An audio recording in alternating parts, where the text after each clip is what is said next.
अंतिम आठवडा पहिली तर माझी विनंती असणार आहे अध्यक्ष महोदय की पुढच्या वेळी इथे किमान एक पेपर लावेल एवढी तरी जागा करण्याकरता हे पुढे केलं पाहिजे। अशा प्रकारे आहे की सरळ एक पेपर देखील या ठिकाणी ठेवता येत नाही। अध्यक्ष महोदय, अंतिम आठवडा प्रस्तावाच्या चर्चेमध्ये सन्माननीय विजय वडेट्टीवारजी, संजय कुटेजी, सुनील प्रभूजी, मंगेश कुडाळकरजी, राजू खरेजी, हिरामण खोसकरजी, अबू आझमीजी, अमीन पटेलजी, अतुल भातखळकरजी, सिद्धार्थ खरातजी, विलास भुमरेजी, विजयसिंह पंडितजी, प्रवीण दटकेजी, अमित जनकजी, रवी राणाजी, बाबाजी काळे, राजकुमारजी बडोले, हेमंतजी ओगले, सचिनजी कल्याण शेट्टी, हारून खानजी, अब्दुल सत्तारजी, रईस शेखजी, सुलभाताई गायकवाड, मनीषाताई चौधरी, ज्योतिताई गायकवाड, श्वेताताई महाले, मंजुळाताई गावित, कैलास पाटीलजी, संजय मेश्रामजी, आनंद तिडकेजी, जयंत पाटीलजी, देवेंद्र कोठेजी, बाबूराव कोळीकरजी, उमेश यावलकरजी, रत्नाकर गुट्टेजी, चरणसिंग ठाकूरजी, महेश सावंतजी, प्रताप अडसडजी, रामदास मसरामजी, किशन वानखेडेजी, सुनील शेळकेजी, मुरजीभाई पटेल, देवराव भोंगळेजी, अनंत नरजी, प्रवीण स्वामीजी, संजय देरकरजी आणि अभिजित पाटीलजी अशा एकूण 47 सदस्यांनी या चर्चेमध्ये भाग घेतला। तसं मी 293तल्या मॅक्झिमम गोष्टीची उत्तरं याच्यात येतातच आहे। काही सुटली तर फक्त मला असं वाटतं पाहू आपण। अच्छा, ती नावं त्यात टाकून घेऊ, काय अडचण नाही, हो ती करून घेऊ। अध्यक्ष महोदय, नवीन सरकार आल्यानंतर जवळपास आता 1 वर्षाचा कालावधी हा पूर्ण झालेला आहे आणि या 1 वर्षाच्या कालावधीमध्ये सरकारने जी काही आव्हानं आली त्या आव्हानांचा अतिशय समर्थपणे सामना केला आहे। आम्ही महायुतीतले 3ही नेते या शासनामध्ये एकत्रितपणे निर्णय करतो आणि झालेले निर्णय याची अंमलबजावणी करण्याचा प्रयत्न हा सातत्याने आपण करत असतो। नुकतीच नगरपालिकेची निवडणूक झाली, आता महापालिका, जिल्हा परिषदा अशा निवडणुका पुढच्या काळामध्ये होतील। अनेक वर्ष निवडणुका न झाल्यामुळे खरं म्हणजे स्थानिक स्तरावर काम करणारे जे कार्यकर्ते आहेत यांच्याही मनामध्ये एक दुःख होतं, पण आता या निवडणुका सुरू झाल्यामुळे आपली लोकशाही ही खालपर्यंत पोहोचवण्याकरता आणि लोकशाहीतलं जे शेवटचं जी संस्था आहे स्थानिक स्वराज्य संस्था त्याच्या निवडणुकीच्या माध्यमातून मला विश्वास आहे की पुढच्या काळामध्ये महाराष्ट्र अतिशय गतीने काम करणार आहे। खरं म्हणजे मध्यंतरी महाराष्ट्राला खूप गोष्टी भोगाव्या लागल्या, कोविडचा काळ आला, अनेक अडचणी आल्या, अनेक स्थगिती आल्या, पण या सगळ्या गोष्टी विसरून जायच्या। कारण आता आपण ठरवलं आहे महाराष्ट्र आता थांबणार नाही आहे, महाराष्ट्र आपल्याला पुढेच न्यायचा आहे। आणि म्हणून आपण बघा आमचा प्रयत्न सकारात्मकतेनं पुढे जाण्याचा आहे। अगदी आता नगरपालिकेच्या निवडणुका देखील आपण बघितल्या, त्यातही आम्ही विकासाचाच अजेंडा मांडला। आम्ही कुठेही कोणावर टीका केली नाही, कुठलाही राजकीय विवाद त्या ठिकाणी केला नाही, कारण आता 2035चा अमृत महोत्सवी महाराष्ट्र हा घडवण्याच्या दिशेनं आपल्याला वाटचाल करायची आहे। आणि म्हणूनच याचं औचित्य साधून सभागृहातल्या दोन्ही बाजूच्या नेत्यांना माझी विनंती आहे की पुढचा काळ आपल्याकरता अत्यंत महत्त्वाचा आहे। अमृत महोत्सवाकडे जाताना रचनात्मक अशा प्रकारच्या कार्यातून आपण महाराष्ट्राला खूप वेगाने पुढे नेऊ शकतो। आपण विरोधी पक्ष आहे, सत्तारूढ पक्ष आहे, हे जरी असलं तरी आपण सगळेच महाराष्ट्राच्या हिताचा विचार करणारे लोक आहोत आणि म्हणून एकत्रितपणे महाराष्ट्राला पुढे नेण्याकरता काय करता येईल याचा विचार आपण केला पाहिजे। आणि म्हणून मला सांगायचं आहे, अब आगे बढ़ चुका हूं मैं, अब आगे बढ़ चुका हूं मैं, पीना था जितना जहर पी चुका हूं मैं,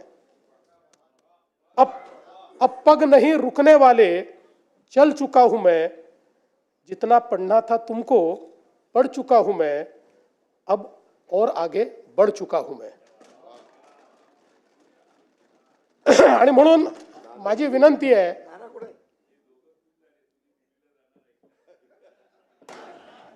आगे म्हणजे नागपूर पासून मुंबई पर्यंत समृद्धी हायवेने. आणि म्हणून मला असं वाटतं की हा महाराष्ट्र अतिशय शक्तिशाली अशा प्रकारचं राज्य आहे. आता कुठलाही संभ्रम ठेवण्याची आवश्यकता नाही. 106 हुतात्म्यांनी तयार केलेला संयुक्त महाराष्ट्र, त्यामुळे कोणीही मनात शंका आणू नये की मुंबई महाराष्ट्रापासून वेगळी केली जाईल, मुंबई तोडली जाईल. कारण निवडणुका आल्या की अशा प्रकारची टीका होत असते. म्हणून या सभागृहामध्ये मी निश्चितपणे सांगतो की मुंबई कालही महाराष्ट्राची होती, आजही महाराष्ट्राची आहे आणि जोपर्यंत चंद्र आणि सूर्य आहे तोपर्यंत ती महाराष्ट्राचीच राहील. आणि आपले दैवत छत्रपती शिवरायांनी जो मार्ग आपल्याला दाखवला, भारतरत्न डॉक्टर बाबासाहेब आंबेडकरांनी जो मार्ग आपल्याला दाखवला, त्या संविधानाच्या मार्गाने आणि छत्रपती शिवरायांच्या तत्वानेच या ठिकाणी आपला महाराष्ट्र चालत राहील.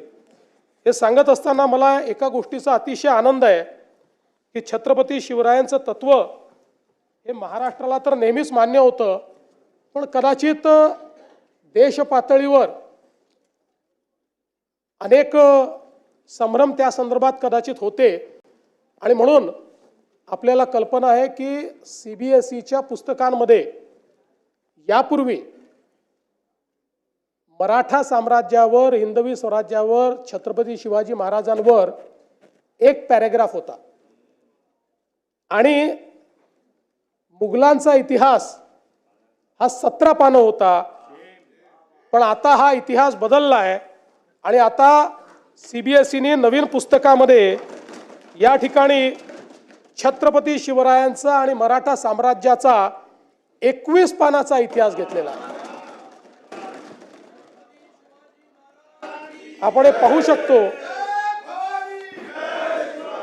द राईज ऑफ मराठाज इथपासनं 21 पानं हा संपूर्ण भारतातला जो सर्वात समृद्ध आणि शौर्याचा आणि स्वाधीनतेचा इतिहास आहे तो आता केंद्र सरकारने घेतलेला आहे. म्हणून त्यांचंही मी या ठिकाणी मनापासून त्यांचे आभार मानतो.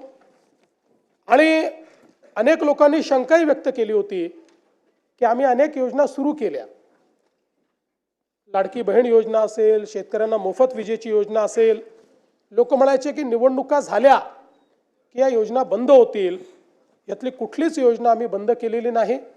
सर्व योजना सुरूच आहेत आणि पुढेही संपूर्ण 5 वर्ष आमच्या या सगळ्या योजना सुरूच राहतील हे देखील या ठिकाणी मी सांगतो. आता आपण महाराष्ट्राचं एक विजन डॉक्युमेंट तयार केलेलं आहे आणि या विजन डॉक्युमेंटमध्ये 2047चा विकसित महाराष्ट्र कसा असेल या संदर्भातलं प्रत्येक विभागाचा रोडमॅप आपण तयार केलाय. त्यात 3 टप्पे आपण केले आहेत. 2030चा पहिला टप्पा, 2035चा दुसरा टप्पा आणि 2047चा तिसरा टप्पा. आणि मला विश्वास आहे की 2029-30च्या दरम्यान देशातली पहिली $1 ट्रिलियन इकॉनॉमी ही महाराष्ट्र असेल. त्या दृष्टीनं या ठिकाणी आपलं कार्य चाललंय. बसा, खाली बसा.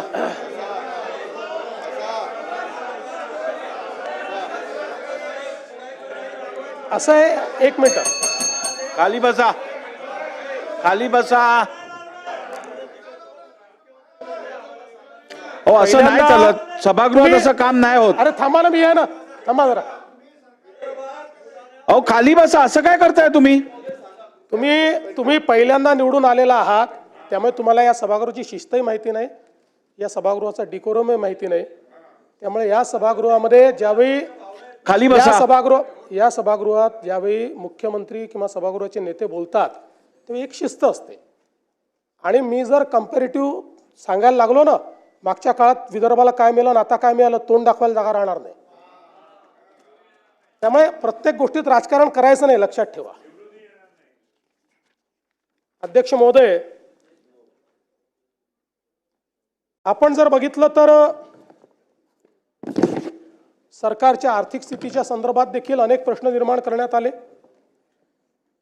खरं म्हणजे मी असं म्हणणार नाही की बाबा आपल्या तिजोरीत खूप पैसे आहेत, पण मी एवढं निश्चितपणे सांगू शकतो की देशाच्या मोठ्या राज्यांच्या अर्थव्यवस्थेचा विचार केला तर आजही सर्व निकषांवर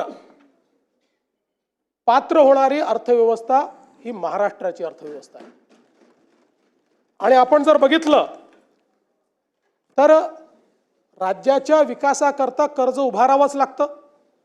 प्रत्येक राज्य ते उभारतो आणि त्यामध्ये रिझर्व्ह बँकेने आणि FRBMने आपल्याला राज्याच्या स्थूल उत्पन्नाच्या 25% कर्ज उभारण्याची परवानगी दिली आहे.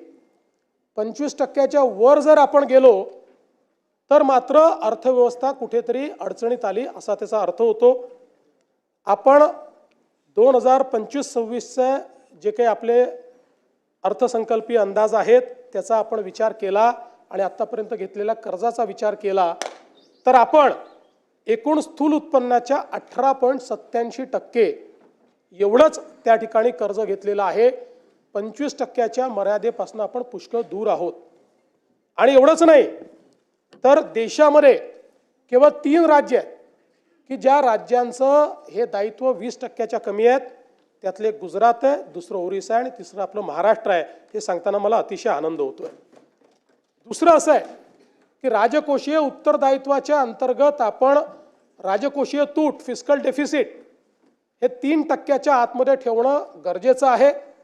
आपण लाडकी बहीण योजना आणि शेतकऱ्यांचे त्या ठिकाणी पैसे देऊन देखील आपलं फिस्कल डेफिसिट 3%च्या आतच आपण ठेवलेलं आहे. आणि याही वर्षी आता चालू जे वर्ष आहे ते संपता ते फिस्कल डेफिसिट 3%च्या आतच ठेवण्यात आपल्याला यश येईल हा मला पूर्णपणे त्या ठिकाणी विश्वास आहे. सरत्या वर्षामध्ये आपण ते 2.76% इथपर्यंतच मर्यादित ठेवलं. त्यामुळे हा जो दुसराही निकष आहे त्याही निकषावर आपली अर्थव्यवस्था ही अजून कुठेही दिवाळखोरीकडे चाललेली नाही. यासोबत आपण जर विचार केला तर महसुली जमेशी व्याजाची जी काही प्रदानाची टक्केवारी आहे ती टक्केवारी आपण जर त्या ठिकाणी बघितली तर आता ती 11.53% दिसते आहे. पण मागच्या वर्षीचे जे ऑडिटेड आपल्याकडे स्टेटमेंट्स आले आहेत त्यात ती 9.38% एवढीच आहे. त्यामुळे याही निकषावर आपण निश्चितपणे कुठेही मागे पडलेलो नाही. आणि हे सगळं करत असताना कदाचित एक आपल्या मनात येऊ शकतं की राज्याने भांडवली गुंतवणूक कमी केली आहे का. तर मला सांगताना यातही आनंद वाटतो. केंद्र सरकारने घालून दिलेल्या निकषापेक्षा जास्त भांडवली गुंतवणूक ही महाराष्ट्राने केलेली आहे. त्यामुळे त्याही बाबतीत कुठलंही कॉम्प्रोमाइज आपण केलेलं नाही.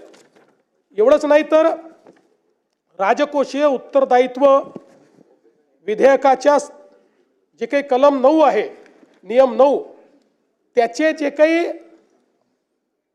मानकं आहेत या संदर्भात जे आपल्याला बजेट एस्टिमेटचे मंथली सिव्हिल अकाउंट्स तयार करावे लागतात, CAGच्या माध्यमातून जे तपासले जातात, यातही आपण ऋणेतर जमा रक्कमा अर्थसंकल्पीय अंदाजाच्या 40% पेक्षा जास्त अट पूर्ण केली. राजकोषीय तूट अर्थसंकल्पीय अंदाजाच्या 45% पेक्षा कमी अट पूर्ण केली आणि महसुली तूट अर्थसंकल्पीय अंदाजाच्या 45% पेक्षा कमी ही पण अट आपण पूर्ण केलेली आहे. त्यामुळे CAGने घालून दिलेल्या ज्या तिन्ही अटी आहेत त्या त्यांच्या रिपोर्टमध्ये देखील आल्या आहेत, त्या देखील आपण या ठिकाणी पूर्ण केली आहे. यासोबत महाराष्ट्र हा गुंतवणुकीतही खूप पुढे चाललेला आहे. अनेक लोक म्हणतात तुम्ही MOU करता, त्या MOUचं नेमकं काय होतं. डावोसमध्ये आपण बघितलं तर मागच्या वर्षी जवळपास आपण जी काही गुंतवणूक केली ती 15,72,654 कोटी होती. यापैकी 5,89,631 कोटी ही विदर्भामध्ये होती. 43,810 कोटी ही मराठवाड्यात होती आणि 3,58,349 कोटी ही पश्चिम महाराष्ट्रात होती आणि त्यात कोकणामध्ये 2,23,632 कोटी एवढी गुंतवणूक आपण त्या ठिकाणी केली. आणि आपण जर 2022 ते 2025 या 4 वर्षाचा विचार केला, या 3 वर्षाचा विचार केला, तर म्हणजे शिंदे साहेब जेव्हा मुख्यमंत्री झाले तेव्हापासून तर आतापर्यंतचा आपण विचार केला तर डावोसची गुंतवणूक 17,57,801 कोटी रुपयाची आहे. आणि यामध्ये जे सामंजस्य करार झाले त्यातल्या सामंजस्य करारापैकी त्याची एकत्रित जी काही अंमलबजावणी झालेली आहे त्याचं प्रमाण 75% आहे. त्यातल्या पहिल्या 2 वर्षाचं आता 90%वर पोहोचलं आहे आणि शेवटच्या वर्षाचंही आता त्या दिशेने चाललेलं आहे. त्यामुळे केवळ MOU नाहीत तर ते MOU अंमलबजावणीत येत आहेत हे देखील या ठिकाणी मला सांगितलं पाहिजे. यासोबत नुसतं आपण डावोसच्या इन्व्हेस्टमेंटवर त्या ठिकाणी बोलत नाही, त्याच्या व्यतिरिक्त सामूहिक प्रोत्साहन योजनेच्या अंतर्गत आपण जी इन्व्हेस्टमेंट आणतो त्याचा जर आपण विचार केला तर तीही इन्व्हेस्टमेंट जवळपास 13,75,729 कोटी झालेली आहे आणि यातून 7,11,259 एवढ्या रोजगाराची निर्मिती होणार आहे. FDIचा आपण विचार केला, थेट परदेशी गुंतवणूक, त्यातही महाराष्ट्र नंबर 1 आहे. आपण बघितलं असेल तर 24-25 मध्ये विक्रमी 1,64,775 कोटी रुपयाची परदेशी गुंतवणूक आपल्याकडे आली. आपल्या नंतरचे 3 राज्य हे एकत्रित केले तरीही आपली परदेशी गुंतवणूक जास्त आहे. ही महाराष्ट्राची स्ट्रेंथ आहे. आता 25-26 मध्येही आपण अजूनपर्यंत वर्ष संपायचं आहे, 2 क्वार्टर झाले आहेत, आपण पहिल्या क्रमांकावरच आहोत. आत्तापर्यंत 91,337 कोटी एवढी परकीय थेट गुंतवणूक ही महाराष्ट्रामध्ये आलेली आहे. देशामध्ये आपण 1 नंबरवर आहोत. देशाच्या एकूण गुंतवणुकीच्या 31% गुंतवणूक एकट्या महाराष्ट्रामध्ये या ठिकाणी आलेली आहे हे सांगताना मला आनंद वाटतो. आणि आपण जर विदर्भाचा विचार केला तर विदर्भामध्ये आलेली जी गुंतवणूक आहे याच्यामध्ये विदर्भातल्या वेगवेगळ्या भागातली गुंतवणूक मी आपल्याला सांगू इच्छितो. आणि आता तर गडचिरोली एक नवीन मॅग्नेट तयार झालेला आहे. सर्वाधिक गुंतवणूक आता गडचिरोलीमध्ये येते. अवकाश आणि संरक्षण साहित्य निर्मिती यामध्ये विदर्भामध्ये 20,000 कोटी रुपयाची गुंतवणूक आली आहे. 10 ते 15,000 त्यातनं रोजगार आहे. Tembo defence, Reliance infrastructure, Max aerospace, Economic Explosives, electronics उत्पादन आणि निर्मिती, सेमीकंडक्टर, सोलर पॅनल आणि मॉड्यूल याच्यामध्ये 1,55,000 कोटी रुपयाची गुंतवणूक आलेली आहे. 65,000 प्रत्यक्ष अप्रत्यक्ष रोजगार आहे. कंपन्यांची नावं आहे Awaada, Vardhan lithium, Waaree energy, power line Urja, Reliance, BSNL solar, artificial electronics, नोवोसिस आणि ज्युपिटर. आणि मला हे सांगितलं पाहिजे की आता यातल्या काहींचं प्रोडक्शनही सुरू झालेलं आहे आणि या सगळ्या कंपन्यांचं प्रोडक्शन सुरू झाल्यानंतर सोलर मॉड्यूल हा जो काही एक संवर्ग आहे यामध्ये विदर्भ देशात नंबर 1 होणार आहे सोलर मॉड्यूलमध्ये. त्यानंतर इलेक्ट्रिक वाहन निर्मिती याच्यामध्ये गुंतवणूक आली आहे 15,000 कोटी. रोजगार जवळपास 10,000 आहे. टेक्स्टाईलचं जे क्षेत्र आहे या क्षेत्रामध्ये 1,740 कोटी. ह्युसेंग इंडिया प्रायव्हेट लिमिटेड स्टील प्रकल्प जे आहे त्याच्यामध्ये जवळपास 2,10,000 कोटी रुपये, ज्यातनं प्रत्यक्ष अप्रत्यक्ष 1 लाखापेक्षा जास्त रोजगार तयार होईल. आणि याच्यामधली नावं देखील महत्त्वाची आहेत. JSW, ग्रेटा एनर्जी, वॉर्व iron, Rashmi, PS steel, Suphalam metal, Suphalam industry, Kirtisagar metallurgy, Sumedh steel, Lloyd metals, icon Hariom, GR Krishna ferro, Surjagad Ispat, fine craft, गॅलंट इस्पात, राजुरी स्टील या कंपन्या आहेत. त्यानंतर कोल गॅसिफिकेशनमध्ये देशातली सगळ्यात मोठी इन्व्हेस्टमेंट ही विदर्भात आलेली आहे. जवळपास 70,000 कोटी रुपयाची इन्व्हेस्टमेंट आहे ज्याच्यामध्ये कोल गॅसिफिकेशन आणि डेरायव्हेटिव्ह देखील तयार होणार आहेत आणि 30,000 लोकांना या ठिकाणी त्यातनं रोजगार मिळणार आहे. मराठवाड्याचा जर आपण विचार केला तर मराठवाड्यामध्ये आपण DMIC सुरू केलं आणि त्यातनं आज देशाचं EV कॅपिटल म्हणून DMIC एकीकडे तयार होत आहे. त्यामध्ये इलेक्ट्रॉनिक उत्पादन निर्मिती, सेमीकंडक्टर, सोलर पॅनल आणि मॉड्यूल यामध्ये गुंतवणूक आलेली आहे 50,000 कोटी रुपयाची. जवळपास रोजगार 30,000चा त्याच्यामध्ये आहे. याच्यामध्ये LNK एनर्जी, गोदावरी, जुन्ना सोलर सिस्टीम, NP, SPL, अथा ग्रुप, त्यासोबत JSW, नायडेक ग्लोबल यांनी इन्व्हेस्टमेंट केली आहे. आणि विशेषतः इलेक्ट्रिक वाहन निर्मिती यामध्ये आपल्याकडे संभाजीनगरला आणि मराठवाड्यामध्ये जी गुंतवणूक आली आहे ती 50,000 कोटी रुपयाची आलेली आहे. रोजगार जवळपास 40,000 त्यातनं तयार होणार आहे. आणि सगळ्यात महत्त्वाचं याच्यामध्ये टोयोटा असेल, स्कोडा असेल, एथर असेल आणि गोगोरो असेल, या अतिशय जगातल्या सगळ्यात मोठे जे ब्रँड्स आहेत ते आपल्या मराठवाड्यामध्ये आता या ठिकाणी आलेले आहेत. स्टील प्रकल्पामध्येही 5,000 कोटीची गुंतवणूक मराठवाड्यात आली आहे, ज्यामध्ये Bhagyalakshmi, rolling mills, meta rolls, Vasudha, Kalika steel, SRJ PTA आणि यासोबत कृषी क्षेत्रातही या ठिकाणी जवळपास 2,500 कोटी रुपयाची गुंतवणूक ही आलेली आहे, ज्याच्यामध्ये DDN, FCA, फायटोमॅक्स, येडेश्वरी, कीर्ती ऑइल अशा प्रकारचे वेगवेगळे जे उद्योग आहेत. मी जाणीवपूर्वक आत्ता विदर्भ आणि मराठवाड्यातली गुंतवणूक सांगितली आहे. इतर क्षेत्रातही महाराष्ट्रामध्ये अत्यंत चांगली गुंतवणूक येते. नाशिक असेल, कोकण असेल, सगळ्या भागामध्ये. पुणे तर पहिलेपासून आपलं इंडस्ट्रीचं मॅग्नेट आहे, पण आता पुण्याच्या पलीकडे साताऱ्याला, कोल्हापूरला देखील मोठ्या प्रमाणात मागणी येते आहे. हे देखील सांगताना मला अतिशय आनंद होतोय. मिहानमध्ये रोजगार आला नाही असं देखील काही लोकांनी त्या ठिकाणी सांगितलं. मला हे सांगितलं पाहिजे की मिहानमध्ये 31 कंपन्या कार्यरत आहेत, 22 नवीन कंपन्या सुरू होत आहेत आणि मिहान हे देशातलं एक असं सेंटर आता झालेलं आहे की IT क्षेत्रातले जे बिग 6 आहेत ते सगळेच्या सगळे एका वेळी आपल्याला कुठल्याही मोठ्या शहरात त्यातले 2 दिसतील, 3 दिसतील, 4 दिसतील, 6च्या 6 आज त्या ठिकाणी मिहानमध्ये आहेत.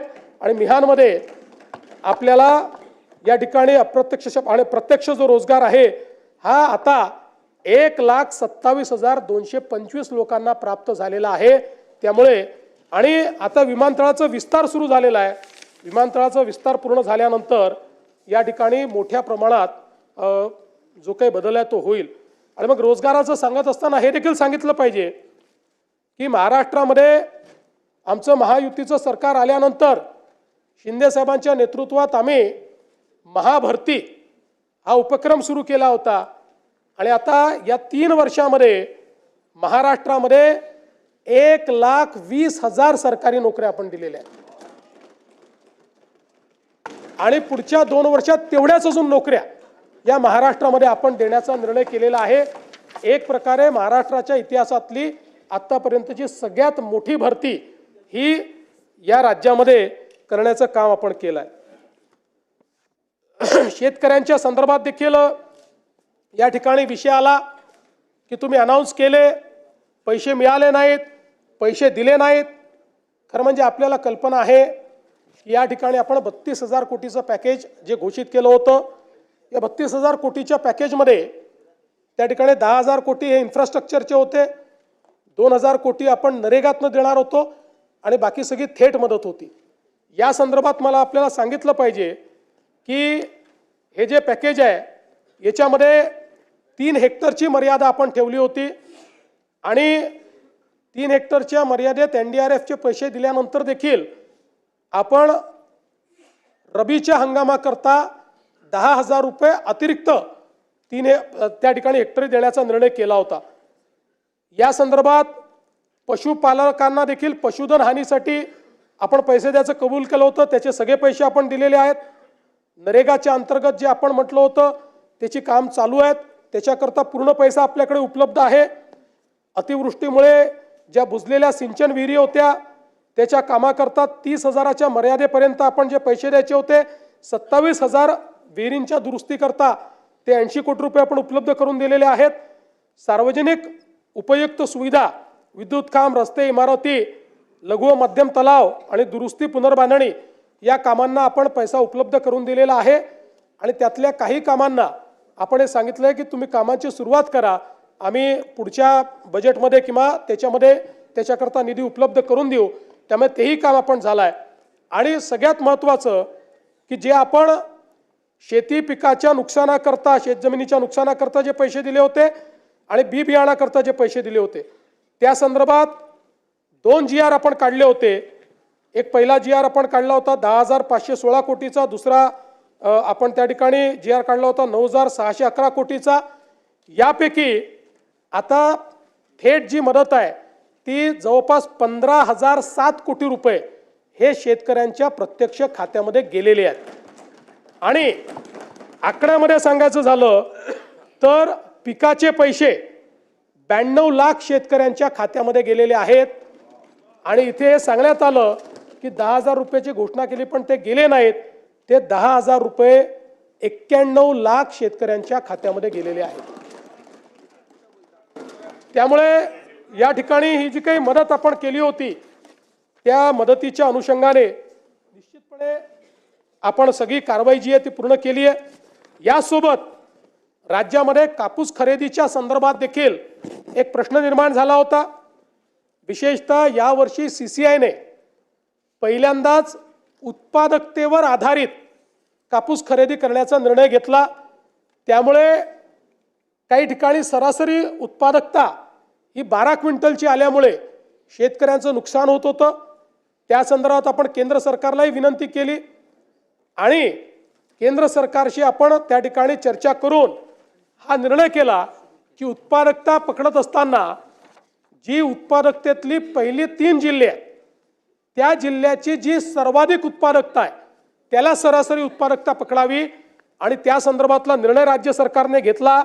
आणि आता 1277 किलो प्रति हेक्टर सरासरी उत्पादकतेच्या ऐवजी 2368 किलो प्रति हेक्टर अशा पद्धतीनं आपण निर्णय केलेला आहे. आणि आता ही जी खरेदी चाललेली आहे त्यामुळे कुठल्याही शेतकऱ्याचा कापूस जो आहे हा त्या ठिकाणी परत जाणार नाही अशा प्रकारची व्यवस्था ही आपण निश्चितपणे केली आहे. नानाजी देशमुख कृषी संजीवनी प्रकल्प टप्पा 2 याच्या कामाची सुरुवात झाली आहे.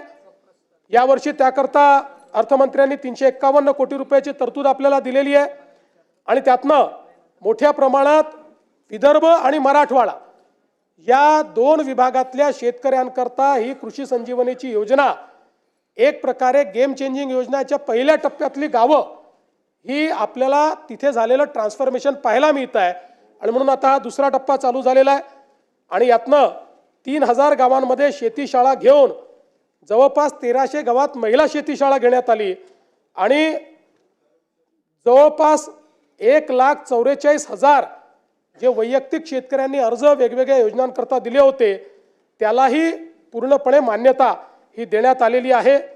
जवळपास 4,926 ग्रामपंचायतीमधल्या सरपंचांचं प्रशिक्षण करून आणि 6,332 कृषीताईंची निवड करून आपण 5,831 गावाचं सूक्ष्म नियोजन आराखड्याची प्रक्रिया पूर्ण केली आहे. आणि त्याला वर्ल्ड बँकेच्या माध्यमातून आपण या योजनेतनं पैसा देतोय. माननीय बाळासाहेब ठाकरे कृषी व्यवसाय व ग्रामीण परिवर्तन प्रकल्प स्मार्ट या स्मार्ट प्रकल्पामध्ये 10,000 गावांमध्ये आपण त्या ठिकाणी ॲग्री बिझनेस हा विषय हातामध्ये घेतलेला आहे. आणि त्यातनं त्या ठिकाणी जी काही कृषीची व्हॅल्यू चेन तयार करायची आहे, मूल्य साखळी तयार करायची आहे त्याचा प्रयत्न आपण करतो. 7.5 लाख शेतकऱ्यांना याचा फायदा होणार आहे. आणि या अंतर्गत मायक्रो प्रोसेसिंग असेल, गोदाम असेल, प्रक्रिया उद्योग असेल, मिल्स असतील, अवजार बँक असतील.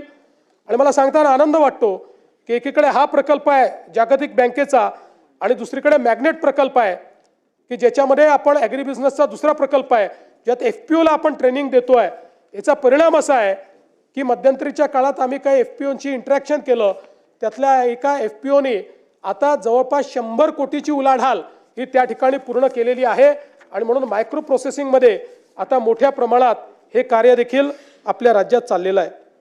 हे सगळं करत असताना आमच्या शेतकऱ्यांना त्या ठिकाणी मोफत वीज देण्याचा आपण निर्णय केला होता.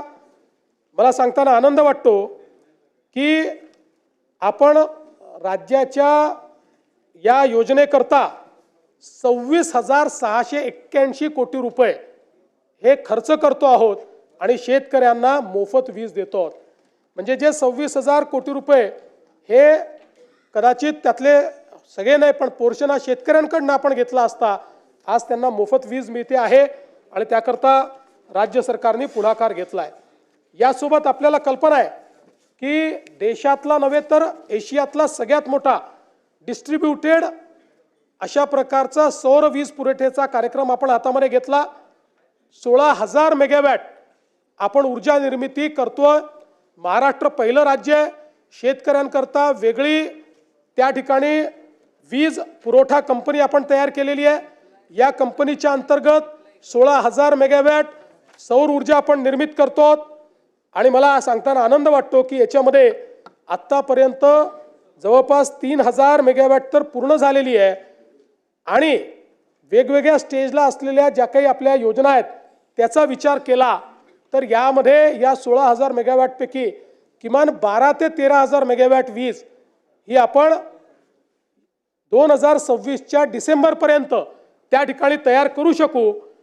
खरं तर पूर्ण 16,000 झाली असती पण मॉड्यूल्सच्या शॉर्टेजमुळे काही आपल्याला कालावधी त्या ठिकाणी लागतोय आणि जवळपास हे सगळे प्रकल्प जे आहेत यामुळे मोठ्या प्रमाणात फायदा होणार आहे.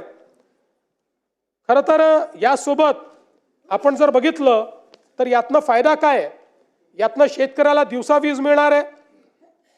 वीज खरेदीमध्ये जो काही आपल्या वीज कंपनीला तर 8 रुपयांनी वीज खरेदी करावी लागायची आणि 8 रुपयांनी वीज खरेदी केल्यानंतर आपण ₹1.25 ₹1.5 घ्यायचो. आता तोही घेत नाही आपण. आता त्या खरेदीमध्ये आपल्या वीज वितरण कंपनीलाही 10,000 कोटी रुपयाची बचत होणार आहे. AT&C लॉसेस कमी होणार आहेत. शासनाची जी सबसिडी आहे क्रॉस सबसिडीतली त्याचं 5,500 कोटी रुपयाचं दादा त्याचंही बचत होणार आहे आणि सगळ्यात महत्त्वाचं कार्बन उत्सर्जनामध्ये मोठ्या प्रमाणात कपात होणार आहे.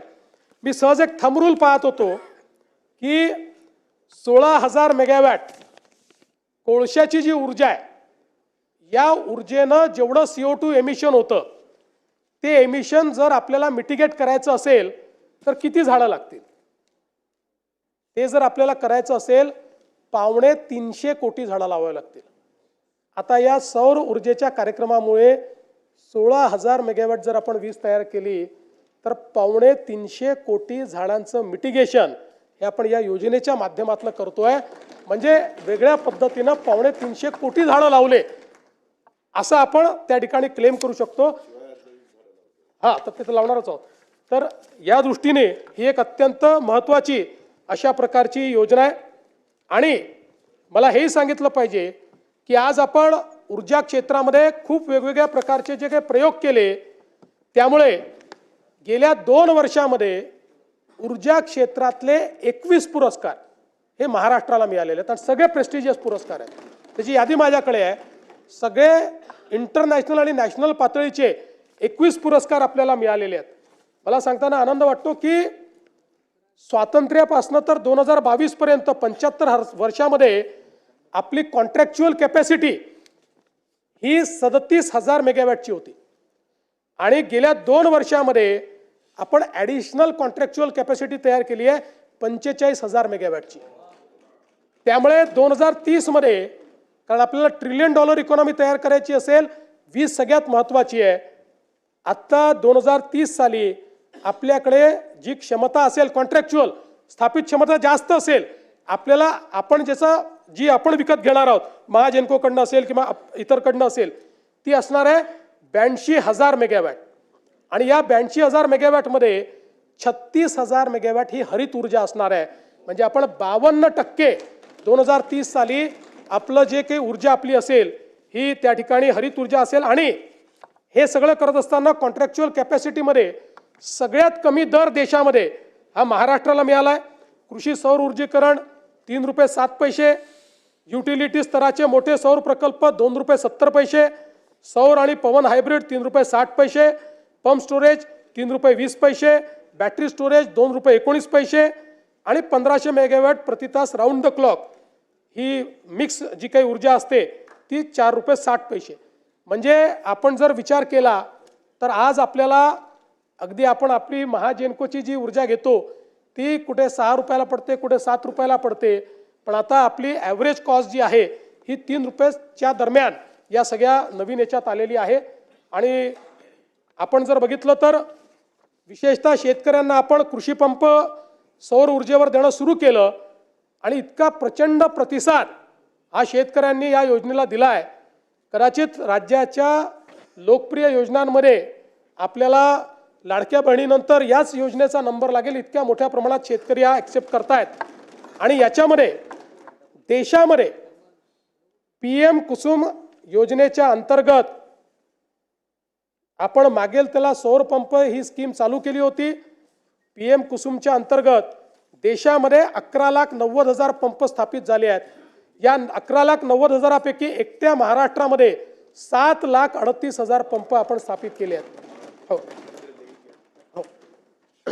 आणि हे देखील आपण लक्षात घेतलं पाहिजे की हे करत असताना आपल्यापैकी अनेकांना आठवत असेल, विदर्भाचे तर सगळे जे सदस्य आहेत की अनेक वर्ष आपल्या चर्चेचा भाग होता पेड पेंडिंग.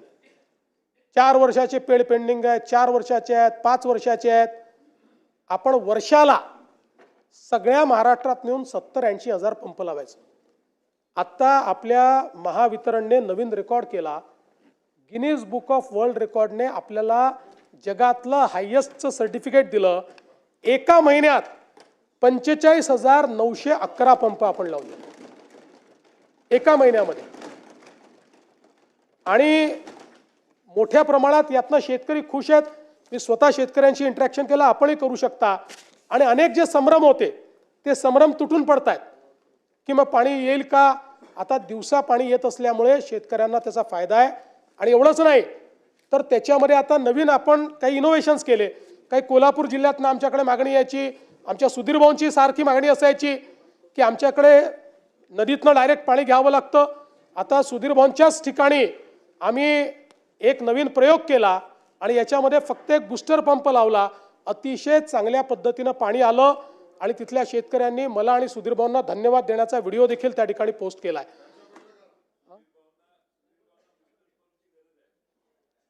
सुधीर भाऊ स्वतःच एक बूस्टर पंप आहे. अध्यक्ष महोदय, खरं म्हणजे अनेक गोष्टी या ठिकाणी सांगता येतील, पण एक महत्त्वाची गोष्ट मात्र मला या निमित्ताने सांगितली पाहिजे की महाराष्ट्र एक अजून नवीन रेकॉर्ड हा या ठिकाणी करतो आहे आणि तो म्हणजे पंप स्टोरेजच्या संदर्भात. आपल्याला माहिती आहे पंप स्टोरेज एक अशी योजना आहे की ज्याच्यामध्ये मोठ्या प्रमाणात आपण काम करून राहिलो आहोत. पंप स्टोरेजमुळे रिन्युएबल एनर्जी आपल्याला मिळते आणि पंप स्टोरेजचा दुसरा फायदा असा आहे की त्या माध्यमातनं आपण कधी ऑन आणि ऑफ करू शकतो. आपला जो कोळशाचा प्रोजेक्ट आहे हा आपल्याला त्या ठिकाणी ऑन ऑफ करता येत नाही, पण हा मात्र आपण लगेच ऑन आणि ऑफ करू शकतो. जगामध्ये अशी मान्यता आहे की जर ग्रीड स्टॅबिलाइज करायची असेल तर त्या ग्रीडमध्ये 25% हे पंप स्टोरेज आलं पाहिजे.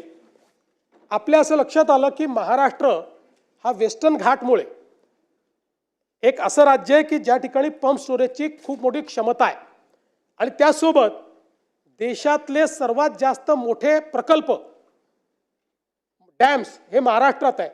ते लिव्हरेज करून आपण एक नवीन पंप स्टोरेजची पॉलिसी आणली. मला सांगताना आनंद वाटतो की आपण महाराष्ट्राचीच ग्रीड नाही, देशाची ग्रीड स्टॅबिलाइज करण्याकरता यातनं आता आपण उत्पादन करणार आहे. आत्तापर्यंत महाराष्ट्रामध्ये 76,000 मेगावॅटचे पंप स्टोरेजचे आपण त्या ठिकाणी करार केलेले आहेत आणि हे सगळे करार वेगवेगळ्या स्टेजला आहेत. आपल्याला यातलं 5,000 ते 7,000 मेगावॅटच वीज लागणार आहे, ती आपण विकत घेण्याचा करार केला आहे. ते ॲडव्हान्स स्टेजमध्ये गेलेलं आहे. उर्वरित नॅशनल ग्रीडला आपण ते पॉवर देऊ आणि मी आपल्याला दाव्याने सांगतो की पुढच्या 6 महिन्यामध्ये 1,00,000 मेगावॅट पंप स्टोरेजचे आपले सगळे करार होतील आणि देशामध्ये जसं गुजरात आणि राजस्थानने त्यांच्याकडे रेगिस्तान असल्यामुळे त्या ठिकाणी 50,000 मेगावॅट 40,000 मेगावॅटचे सोलर केले, तसं 1,00,000 मेगावॅटचं आपण 24/7 चालू शकेल अशा पद्धतीचे हे या ठिकाणी करणार आहोत. आणि हे करत असताना आपण विजेचे दर देखील आता कमी केले आहेत. त्याची आता माहिती देऊन मी आपला अधिक वेळ घेत नाही, पण या संदर्भातही पुढचे 5 वर्ष, गेले 15-20 वर्ष जवळपास आपले विजेचे दर हे दरवर्षी 9% वाढायचे, दरवर्षी 9%. आता पुढचे 5 वर्ष दरवर्षी 2% कमी होणार आहेत. आणि आपल्याला कधी कधी असं ऐकायला मिळतं की या महिन्यात आमचं बिल वाढून आलं, तर त्याच्यामध्ये एक आपल्याला स्पष्टीकरण देऊ इच्छितो की आपलं जे फ्युएल समायोजन आहे हे पूर्वी वर्षाच्या शेवटी व्हायचं. आता MERCने निर्णय दिला आहे की ते त्या महिन्यातच करायचं. आणि म्हणून आपण जर विचार केला तर जुलैमध्ये 30 पैशांनी आपलं बिल कमी झालं, ऑगस्टमध्ये 40 पैशांनी बिल वाढलं, मग पुन्हा मध्यंतरी 1 महिन्यात ते कमी झालं. त्यामुळे त्या महिन्यातच समायोजन होतं. बिल जेव्हा कमी होतं त्यावेळेस कोणीच म्हणत नाही, कोणाच्या नजरेतही येत नाही, पण वाढलं 10-20 पैसे तर ते नजरेत ते साहजिक आहे. अध्यक्ष महोदय, या निमित्ताने कर्जमाफीच्या संदर्भातला मुद्दा देखील या ठिकाणी आला आणि राज्य सरकारने हे कमिटमेंट केलेलं आहे. हे खरं आहे की आता आपल्यावर जो काही अतिवृष्टीचा ताण आला त्यामुळे थोडंसं बजेट आपलं अडचणीत आहे. या सगळ्या गोष्टी असल्या तरी शेतकऱ्यांना कर्जमाफी द्यायची या संदर्भात आपण निर्णय हा घोषित केलेला आहे. त्या संदर्भात एक समिती आपण तयार केली आहे की कुठल्याही परिस्थितीत कर्जमाफीचा फायदा हा शेतकऱ्याला झाला पाहिजे, तो बँकांना होऊ नये. आणि कर्जमाफी झाल्यानंतर आपण बघा, आता एक प्रकारे ही परिस्थिती पण कुठेतरी विचारणीय आहे की आपण 17ला कर्जमाफी केली, आपण 20ला कर्जमाफी केली, तरीही आपला शेतकरी हा आज कर्जमाफी मागतोय. याचा अर्थ कुठेतरी आपल्या नियोजनात अडचण आहे, आपल्या कर्जमाफीतही आणि आपल्या एकूण शेतकऱ्याच्या परिस्थितीतही आहे. आणि म्हणून एकदम याच्यावर उपाययोजना येणार नाही, पण हळूहळू टप्प्याटप्प्यानं काय उपाययोजना करता येतील आणि मग त्या उपाययोजनेतला एक भाग म्हणून कर्जमाफी, अशा पद्धतीनं ही समिती काम करते.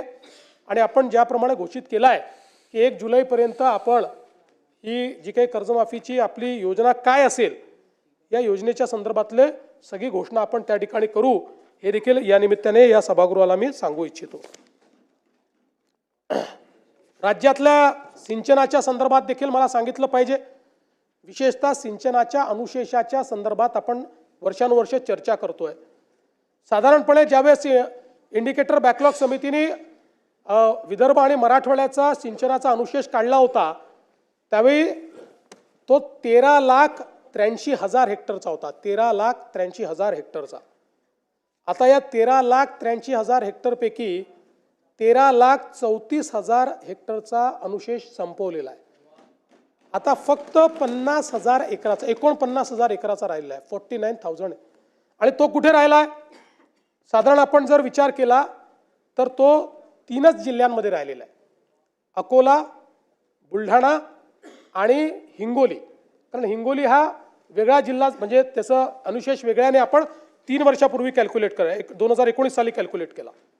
याच्यामध्ये आपण जर विचार केला तर आता अकोल्याचा विचार केला तर अकोल्यामध्ये 14,530 हेक्टरचा अनुशेष बाकी आहे. त्याच्या अगेन्स्ट आपले जे प्रकल्प आता पूर्ण होत आहेत, जे 2026 मध्ये काही आणि 27 जूनपर्यंत सगळे हे पूर्ण होतील, तर त्यामध्ये 14,530च्या ऐवजी 19,335 एवढी सिंचन क्षमता आपली पूर्ण होईल. त्यामुळे अकोल्याचा संपूर्ण अनुशेष हा त्या ठिकाणी संपवून त्याच्यापेक्षा जास्त आपण सिंचन क्षमता निर्माण करतो. आणि बुलढाण्याचा जो अनुशेष आहे तो 29,000 हेक्टरचा आहे. आपण त्याच्या अगेन्स्ट जे आता 4 प्रकल्पाची कामं घेतलेली आहेत त्याच्यामध्ये 29,000च्या अगेन्स्ट 1,68,000 हेक्टरची सिंचन क्षमता तयार करतो. त्यामुळे साधारणपणे आता हे जे काही पॉईंट म्हणजे 49,000 हेक्टरचं जे काही अनुशेष राहिलेला आहे हा पूर्ण करून त्याच्या पलीकडे आपण आता सिंचन क्षमता निर्माण करू. आणि मला हे देखील सांगितलं पाहिजे की आता समजा विदर्भाचा आपण विचार केला तर विदर्भामध्ये 485 प्रकल्प आहेत, ज्यातनं एकूण 22.31 लक्ष ज्याची सिंचन क्षमता आहे. यापैकी बळीराजा वगैरे सारख्या योजना आणून आपण आता 771 प्रकल्प पूर्ण केलेले आहेत. आता जे काही राहिलेले प्रकल्प आहेत ते 74 प्रकल्प आहेत. हे 74 बांधकामाधीन प्रकल्प जे आहेत यामध्ये 7.66 लक्ष हेक्टर सिंचन क्षमता तयार होणार आहे, ज्यामध्ये बुलढाणा जिल्ह्यातील जिगाव प्रकल्प अत्यंत महत्त्वाचा आहे. 1.52 लाख हेक्टर सिंचन क्षमता आमचे संजय कुटेजी आणि संचेतीजी याचा सारखा त्या ठिकाणी पाठपुरावा करत असतात. आणि म्हणून मला सांगताना आनंद वाटतो की आमच्या टप्प्यात हा प्रकल्प आलाय असं लक्षात आलं. केंद्र सरकारने पैसे दिले, आपण लगेच वर्षभरात तो कंप्लीट करू शकतो. आणि म्हणून आपण या वर्षी त्याला 2399 कोटी रुपये दिले एका प्रकल्पाला. त्यामुळे आता याचं काम आपण हे पूर्ण करू आणि या एका प्रकल्पामुळे बुलढाणा जिल्हा अनुशेषातनं अधिशेषात जाणार आहे आणि विदर्भाचाही अनुशेष हा दूर होणार आहे. यासोबत आपण जर बघितलं तर पूर्व विदर्भाची जी जीवनरेखा म्हणतो आपण, गोसीखुर्द प्रकल्प, आपल्याला माहिती आहे की गोसीखुर्दची सगळी कामं आपण जवळपास पूर्ण केली, पण मग त्याच्यात आपण काही वाढीव कामं घेतली, काही वाढीव योजना त्याच्यामध्ये घेतल्या. त्या योजना देखील आता काम आपण चालू केलं आहे. जवळपास त्या सगळ्या योजना मिळून 2,54,000 म्हणजे 2.54 लक्ष एवढी सिंचन क्षमता तयार होणार आहे. त्यातली 2.9 लक्ष ही आता ऑलरेडी निर्माण झालेली आहे आणि उर्वरित जी आहे ती करण्याच्या दृष्टीनं जी काही निधीची आवश्यकता होती 1555 कोटी रुपये त्याला देखील आपण दिलेले आहेत. त्यामुळे जून 27 पर्यंत त्याचंही काम पूर्ण होईल. अर्थात आता अजून काही मागण्या त्या गोसीखुर्दवर आमच्याकडे आलेल्या आहेत, पण त्याला आता नवीन प्रकल्प ट्रीट केला जाईल, नाहीतर मग हे मारुतीच्या शेपटीसारखं कधीच संपणार नाही. पण आहे जो डिझाईन प्रकल्प आहे तो मात्र आपण आता कंप्लीट त्या ठिकाणी संपवणार आहोत. आणि एकट्या विदर्भातल्या सिंचन प्रकल्पांकरता 25-26 वर्षामध्ये 7,950 कोटी रुपये एवढी तरतूद आपण त्या ठिकाणी दिलेली आहे. मला हे सांगताना आनंद वाटतो की सन 2023-24 मध्ये सिंचन क्षेत्रात सर्वोत्कृष्ट काम केल्याबद्दल महाराष्ट्राला केंद्र सरकारने पुरस्कार दिलेला आहे. आमचे विखे पाटील साहेब गेले होते तिथे तो पुरस्कार घेण्याकरता, आणि हा सर्वोच्च पुरस्कार आहे देशातला सिंचनाचा, तो महाराष्ट्राला मिळाला आहे. यासोबत विदर्भाचं भाग्य बदलणारा जो आमचा वैनगंगा नळगंगा प्रकल्प आहे, ज्यातनं 4,04,000 हेक्टर जमीन ओलिताखाली म्हणजे जवळपास 10,26,000 एकर जमीन ही ओलिताखाली येणार आहे. या प्रकल्पाच्या सगळ्या मान्यता आम्ही फायनल केलेल्या आहेत. याचं डिझाईन, ड्रॉइंग, DPR आता हा या महिन्याच्या शेवटी SLTAC कडे जाणार आहे. त्याच्यानंतर SLTAC ला 15 ते 20 दिवस लागतील आणि मग MMRDA MWRRA अट टाकली होती की अंतिम आराखडा झाल्यानंतर आमची परवानगी घ्यावी, त्यामुळे त्यांच्याकडे जाईल. साधारणपणे फेब्रुवारी 2026 पर्यंत यातल्या सगळ्या मान्यतेच्या प्रक्रिया पार पाडतील आणि त्यानंतर प्रत्यक्ष काम करण्याकरता ॲक्विजिशन आणि टेंडर याचं काम हे सुरू होईल. जवळपास 1,00,000 कोटी रुपयाचा हा प्रकल्प आहे आणि हा प्रकल्प विदर्भाचं ची भाग्यरेषा पूर्ण बदलणार आहे. विदर्भातला जेवढा दुष्काळी भाग आहे त्या भागाला पूर्णपणे या ठिकाणी हिरवा करणारा अशा प्रकारचा प्रकल्प आहे.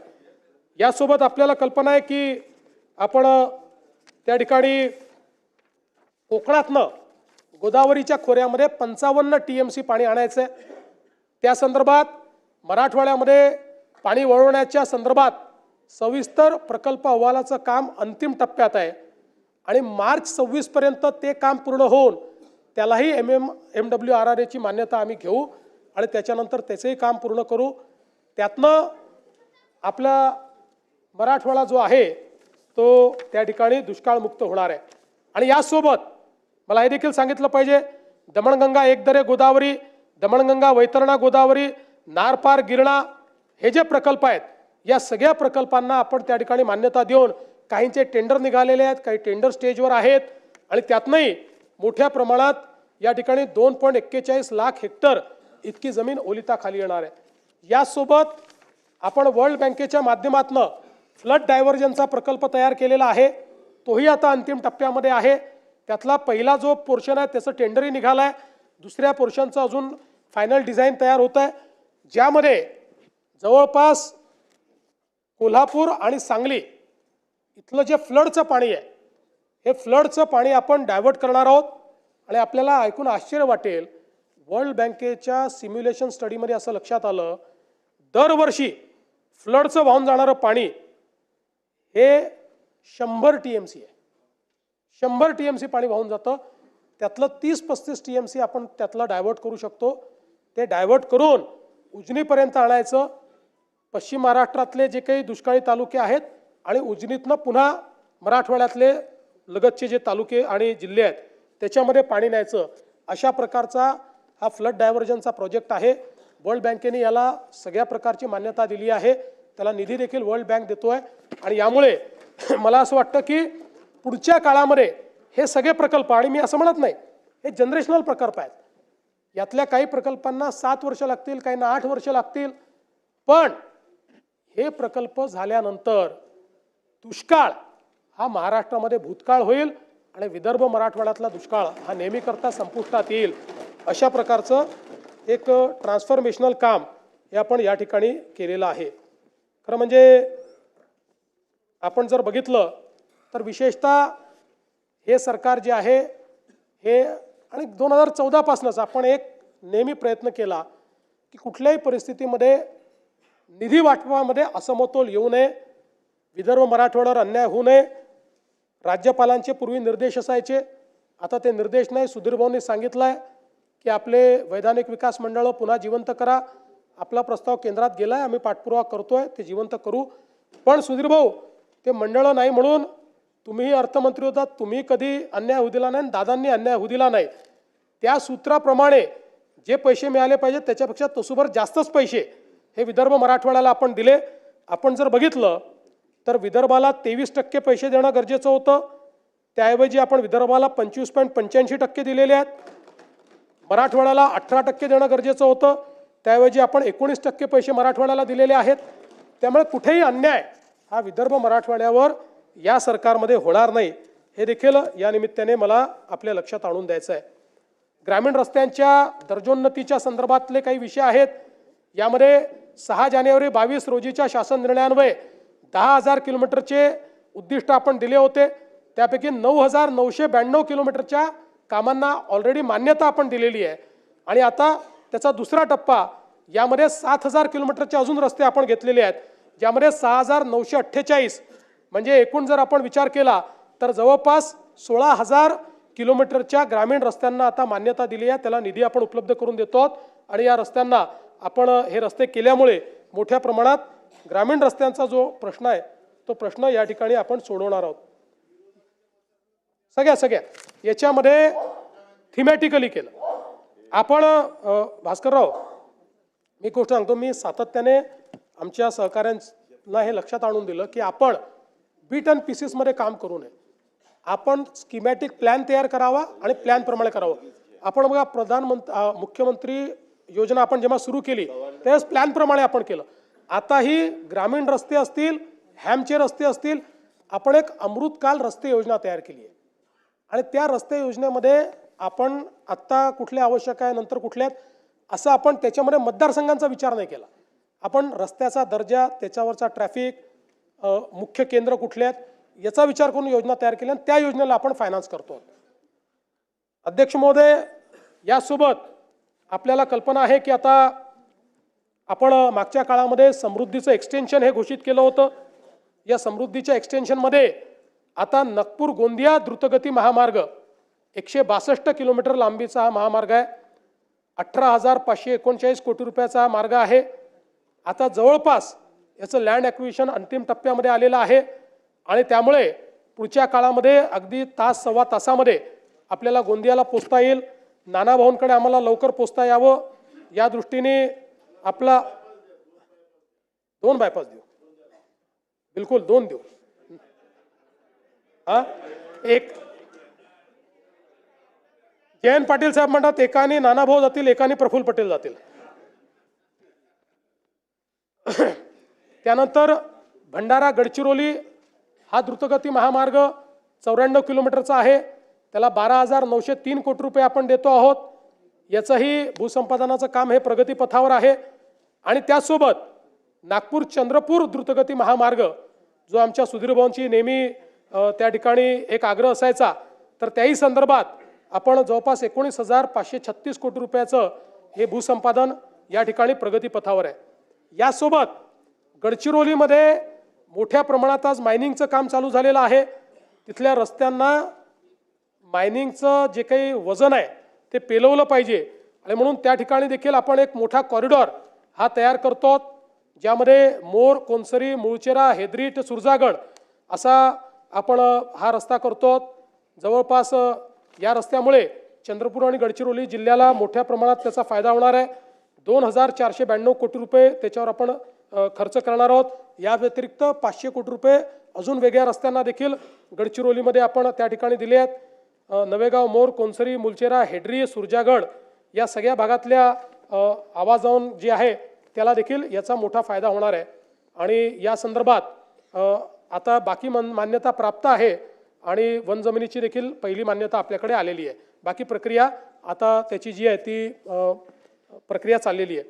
यासोबत नागपूर गोवा शक्तिपीठ द्रुतगती महामार्ग हा एक अतिशय महत्त्वाकांक्षी महामार्ग आहे.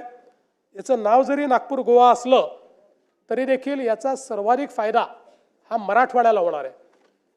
मराठवाड्याचं चित्र हा एक महामार्ग बदलून टाकेल.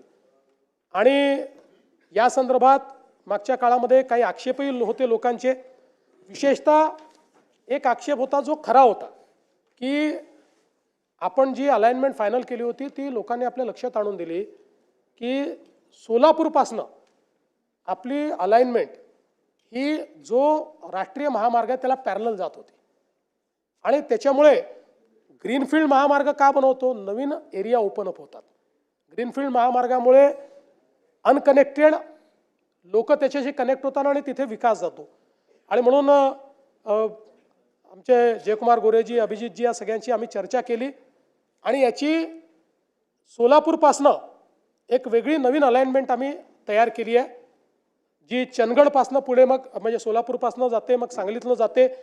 आमचे जयंतराव पहिल्यांदा सुटून गेले होते शक्तिपीठ महामार्गातनं, आता तुमच्या जवळ आणला आम्ही. आणि मी तुम्हाला दाव्याने सांगतो की जयंतरावच मला पत्र देतील की हा करा. एवढा फायदा त्यांच्या मतदारसंघाला त्याचा होणार आहे. पंढरपूर जवळून आहे, एकदम पंढरपूर जवळून. त्यामुळे आता आधीचं तर आपलं जवळपास जॉईंट मेजरमेंटही झालेलं आहे, त्याचं ॲक्विजिशन आपण चालू करतोय. ही जी नवीन अलाइनमेंट आहे या नवीन अलाइनमेंटचं आता आपण त्या ठिकाणी आणि पलीकडे तर चंदगड वगैरे त्यांनी मोर्चा काढूनच आमच्याकडनं महामार्ग न्या म्हटलं, तर तिथे काही अडचण नाही आहे. आणि आता सांगतो ज्यांच्याकडनं आम्ही अलाइनमेंट काढली आता तेही लोक आमच्याकडे आलेले आहेत आणि ते म्हणतात आता काढू नका, तुम्ही इथनंच अलाइनमेंट ठेवा. पण त्यांना आम्ही सांगितलं की तुमच्या विरोधामुळे आम्ही काढलेली नाही, हा अधिक फिजिबल आम्हाला मार्ग मिळालेला आहे. आणि गतिशक्ती प्लॅटफॉर्मवर तो मार्ग नेल्यामुळे गतिशक्ती प्लॅटफॉर्मचा काय फायदा आहे बघा की जवळपास सगळी वन जमीन आम्हाला त्यातनं वगळता आली, अगदी थोडीशी वन जमीन आली आहे. त्यामुळे त्याचं परमिशन मिळणं अतिशय सोपं झालेलं आहे. आणि खूप मोठ्या प्रमाणात हा मार्ग आपले सगळे शक्तिपीठं तर कनेक्ट करेलच, पण मी तुम्हाला सांगतो की विशेषतः जो दुष्काळी भाग आहे मराठवाड्याचा आणि पश्चिम महाराष्ट्राचा देखील त्याचं चित्र बदलणारा हा महामार्ग ठरेल.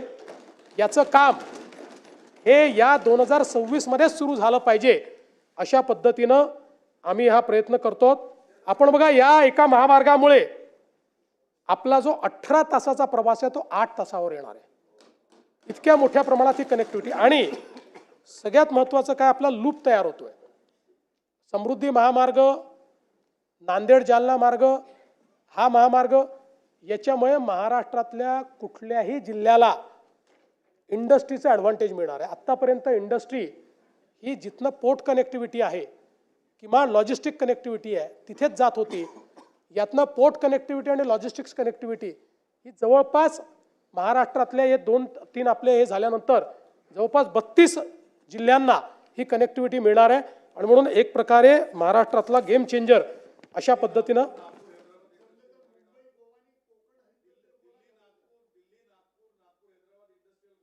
करणार आहे. तो केंद्राने अनाऊन्स केला तो. हो हो, मी जरा काय झालं थोडा जास्त अभ्यास विदर्भ मराठवाड्याचा करून आलो ना.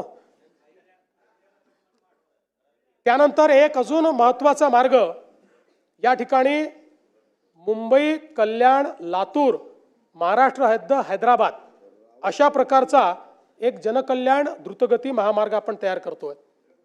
आता हा जो महामार्ग आहे आज जर आपण विचार केला तर आपल्याकडे मुंबईहून हैदराबादला जाण्याकरता जो एक मार्ग आहे तो समजा समृद्धी महामार्गाने जालना नांदेड निजामाबाद असं गेलो 717 किलोमीटर आहे. मुंबई पुणे सोलापूर हैदराबाद गेलो तर 707 किलोमीटर आहे. पण आता आपण हा जो नवीन महामार्ग करतोय या महामार्गामुळे हे अंतर फक्त 590 किलोमीटर येणार आहे. आणि याचा सगळ्यात मोठा फायदा कोणाला आहे? लातूरपासनं मुंबईपर्यंतचं अंतर 4.5 तासाचं होणार आहे. 4.5 तास.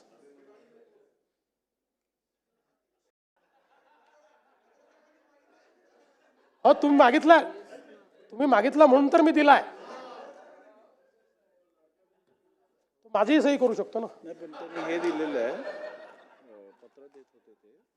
त्यामुळे याची एकूण महाराष्ट्रातली लांबी 450 किलोमीटर आहे. कर्नाटकात 61 किलोमीटर आहे. तेलंगणात 79 किलोमीटर आहे. जवळपास 36,000 कोटी रुपयाचा हा महामार्ग आहे. या महामार्गामुळे ठाणे पुणे अहिल्यानगर बीड आणि लातूर असे 5 जिल्हे या ठिकाणी जोडले जातील. अंतर 130 किलोमीटरने कमी होईल आणि मुंबई ते लातूर प्रवास मी सांगितलं हा 4 तासावर येईल. सगळ्यात महत्त्वाचं काय की हा बदलापूरपाशी येतो. आता बदलापूरला आपण टनेल तयार केला आहे. त्या टनेलमधनं 15 मिनिटात आपण अटल सेतूवर पोहोचतो.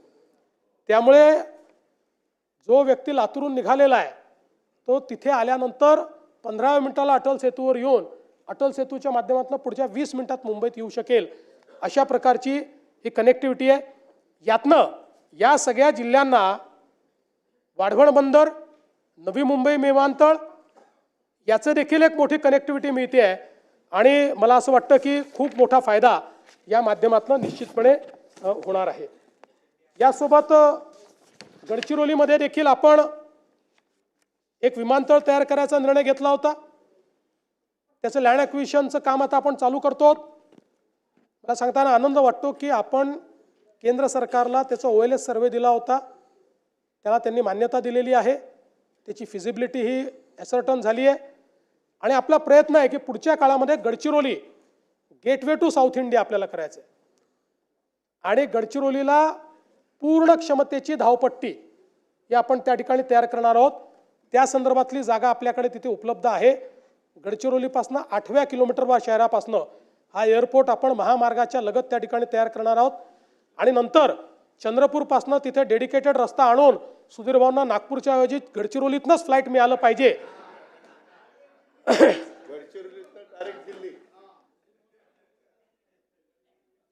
यासोबत मला आनंद आहे की अमरावती विमानतळाचं काम आपण पूर्ण केलं.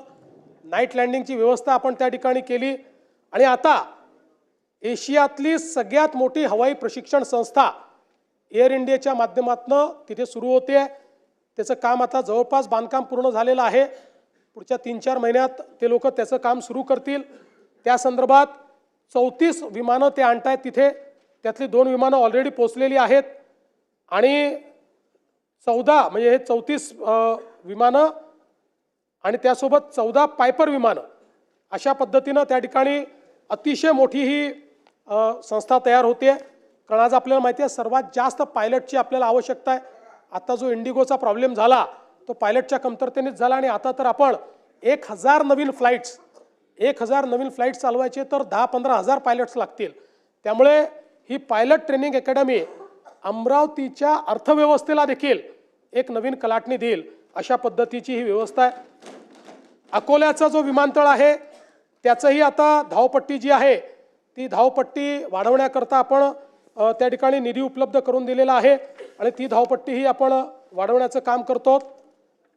यासोबत नागपूरमध्ये नवीन Nagpur international business and finance centre IBFC हे तयार करण्याचा निर्णय आपण घेतलाय. आपल्याला माहिती आहे की आज नागपूर हे शिक्षणाचं माहेरघर झालं आहे. देशातला अतिशय आयकॉनिक अशा प्रकारच्या इन्स्टिट्यूशन्स नागपुरात आहे. VNIT आहे, एम्स आहे, IIIT आहे, GMC आहे, ICAI आहे, NLU आहे. आपलं त्या ठिकाणी वेगवेगळ्या प्रकारच्या या ज्या काही संस्था आहेत या संस्थांमुळे एक मोठी औद्योगिक इकोसिस्टीम नागपूरला तयार झालेली आहे आणि म्हणून नवीन नागपूरची निर्मिती आपण करणार आहोत. 1710 एकर जमिनीवर हे नवीन नागपूर आपण विकसित करणार आहोत. ज्या प्रकारे मुंबईत BKC आहे किंवा पुण्यात हिंजवडी आहे त्याच धर्तीवर एक नवीन बिझनेस डिस्ट्रिक्ट हा नागपूरमध्ये तयार होणार आहे आणि अंदाज आहे की 5 लाखापेक्षा जास्त रोजगार निर्मिती त्या ठिकाणी होईल.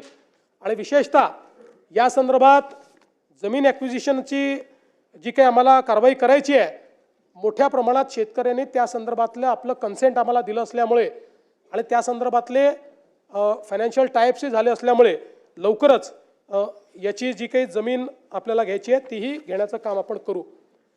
प्रधानमंत्री आवास योजनेच्या अंतर्गत मला सांगितलं पाहिजे की जवळपास 30 लाख घरं आता आपण बांधतो आणि हा एक रेकॉर्ड आहे की 16, 17 ते 23, 24 या कालावधीत आपण 13 लाख घरं बांधली.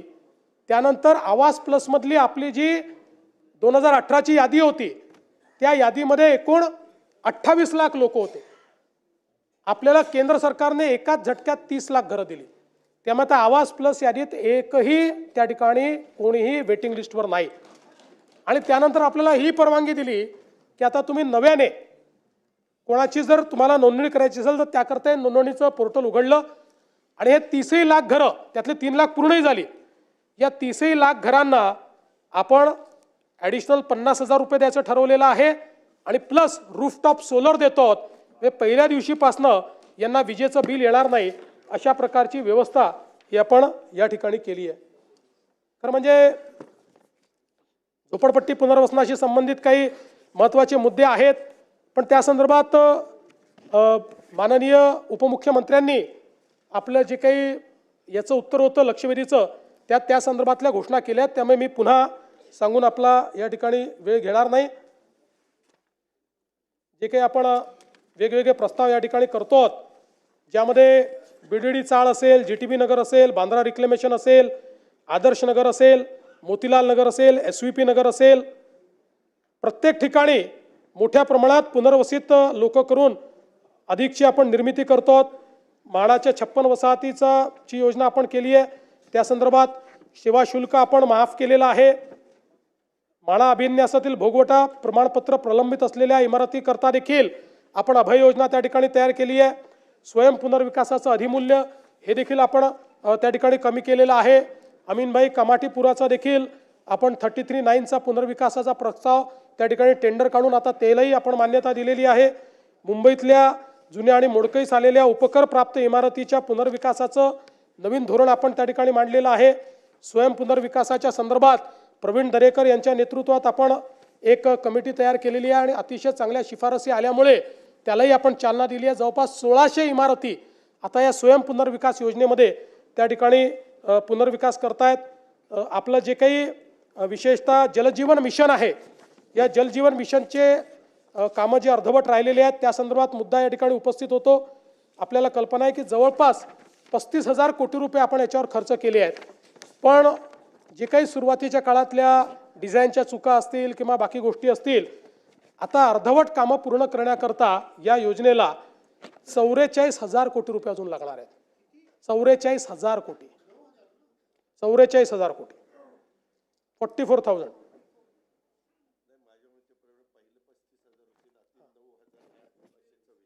माझं काही आता या नाही 44,000 आहे ॲडिशनल आहेत. ॲडिशनल 44,000 आहेत. त्यापैकी पहिल्या टप्प्यामध्ये 15,000 कोटी रुपयाचा हुडकोशी आपण टायप केला आहे. ते 15,000 कोटी रुपये आणून आपण हे काम करतोय. शासनाने निर्णय घेतलाय, कारण आता हे दायित्व आपण स्वीकारलेलं आहे.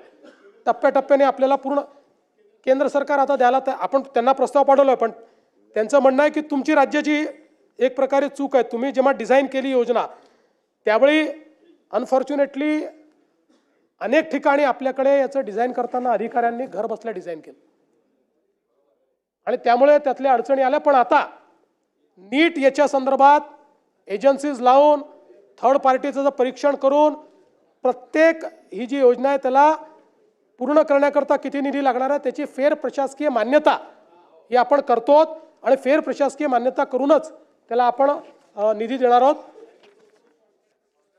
15,000 कोटी रुपये त्याकरता आपण उपलब्ध करून देतो. हो, ते तर आता काल अनाऊन्स केलं ना. यासोबत काही अजून विषय आहेत, आता त्या सगळ्या विषयांमध्ये मी जात नाही. मुख्य विषय आपला हो ते करणार ना. आपल्याला माहिती आहे की मुंबईमध्ये मेट्रोचं मोठं जाळं आपण तयार करतो. आतापर्यंत मुंबईमध्ये जी मेट्रोची लांबी कार्यरत आहे ती लांबी जवळपास 91 किलोमीटरची आहे. या 91 किलोमीटरच्या लांबीमध्ये रोज जवळपास 9,50,000 प्रवासी हे प्रवास करतायत आणि आता पुढच्या 2 वर्षामध्ये या 91 किलोमीटर सोबत अजून 132 किलोमीटरची लांबी ही कार्यान्वित होईल. आम्ही निर्णय केला आहे की दरवर्षी 50 ते 60 किलोमीटर काम पूर्ण करायचं आणि त्यामुळे मोठ्या प्रमाणात मुंबईची कनेक्टिव्हिटी ही त्यातनं वाढणार आहे. पुण्यामध्ये 33 किलोमीटरचा मार्ग कार्यान्वित झाला आहे, त्यात 2.23 लाख प्रवासी सुविधेचा लाभ घेतात. आता ॲडिशनल त्या ठिकाणी 45 किलोमीटरचं काम प्रगतीपथावर आहे, ज्यातलं 27 किलोमीटर हे आपण पुढच्या 1.5 वर्षामध्ये पूर्ण करणार आहोत. नागपूरमध्ये 40 किलोमीटरचं काम पूर्ण झालं आहे. रोज जवळपास 1,10,000 प्रवासी त्याचा लाभ घेतात आणि अजून आपण 43 किलोमीटरचं काम आता हातामध्ये घेतलं आहे, जे पुढच्या 2 वर्षामध्ये आपण त्या ठिकाणी पूर्ण करू. यासोबत मुंबईमध्ये जी वेगवेगळी कामं आपण हातामध्ये घेतलेली आहेत, ज्यामध्ये आपल्याला कल्पना आहे की आपण आता ऑरेंज गेट टनेलचं काम चालू केलेलं आहे, ज्यातनं आपण भुयारी मार्ग करतो. आपण जो कोस्टल रोड आहे त्याचा नॉर्थ कोस्टल रोड करतो. आता आपण बांद्र्याहून वर्सोवाला पोचू. वर्सोव्यापासनं दहिसर आणि दहिसरपासनं भाईंदर अशा प्रकारचा आपण रस्ता आता केलेला आहे आणि त्यासोबत आपण भाईंदरच्या उत्तरपासनं विरारपर्यंत हा देखील एक समुद्री मार्ग यालाही मान्यता दिलेली आहे आणि त्यालाही पुढच्या काळामध्ये आपण करणार आहोत. यासोबत वेगवेगळे जे टनेल्स आहेत ते देखील आपल्याला या ठिकाणी माहिती आहेत की ज्यातनं आपण मोठ्या प्रमाणात काम चालू केलेलं आहे. ठाणे ते बोरीवली भुयारी मार्ग, गोरेगाव ते मुलुंड लिंक रोड, उल्वे सागरी किनारा मार्ग, अटल सेतू इंटरचेंज आणि त्यासोबत आपल्याला माहिती आहे की मिसिंग लिंक जी आहे त्याचंही काम आता आपण पूर्ण करतो आहोत. पुण्याचा चक्राकार मार्ग आहे त्याचंही काम आपण आता हातामध्ये घेतलेलं आहे. या माध्यमातून मोठ्या प्रमाणात पुणे आणि मुंबई या महानगरांमध्येही आपण काम करणार आहोत. अध्यक्ष महोदय, यासोबतच या आपल्या प्रस्तावामध्ये गृह विभागाच्या संदर्भात देखील अनेक बाबी मांडण्यात आल्या आणि त्याही संदर्भात खरं म्हणजे गृह विभागाची चर्चा आपण नेहमीच घेतो, कारण हा सगळ्यात सेन्सिटिव्ह विभाग आहे आणि राज्यामध्ये एखादी घटना झाली तर त्याचे पडसाद हे या सभागृहात उमटणं हे अतिशय साहजिक आहे. ते प्रतिबिंब निश्चितपणे उघडत असतं. आपण जर बघितलं तर क्राईम इन इंडियाच्या रेकॉर्डप्रमाणे आपण प्रति लाख लोकसंख्येचा विचार केला तर गुन्ह्यांमध्ये क्राईम रेटमध्ये महाराष्ट्र 8व्या क्रमांकावर आहे. पण यामध्ये आपण जर बघितलं तर ऑक्टोबर 24च्या तुलनेत ऑक्टोबर 25 पर्यंतचं जर आपण स्टॅटिस्टिक्स बघितलं, आता मी नेहमी म्हणतो की आकडेवारी खरं म्हणजे याचं काही समर्थन होत नाही, पण आकडेवारीने समजतं म्हणून ते सांगावं लागतं. तर आपण जर बघितलं तर ऑक्टोबर 24च्या तुलनेत ऑक्टोबर 25 पर्यंत गुन्ह्यांमध्ये जवळपास 7,711 गुन्ह्यांची घट आहे, म्हणजे जवळपास 2.5% ती घट आहे. आणि याच्यामध्ये गत वर्षीपेक्षा खून, दरोडा, जबरी चोरी, घरफोडी त्यानंतर या गुन्ह्यांमध्ये लक्षणीय वाढ झाली आहे. मात्र बलात्कार हा जो गुन्हा आहे त्याच्यामध्ये 375नी वाढ झालेली आहे.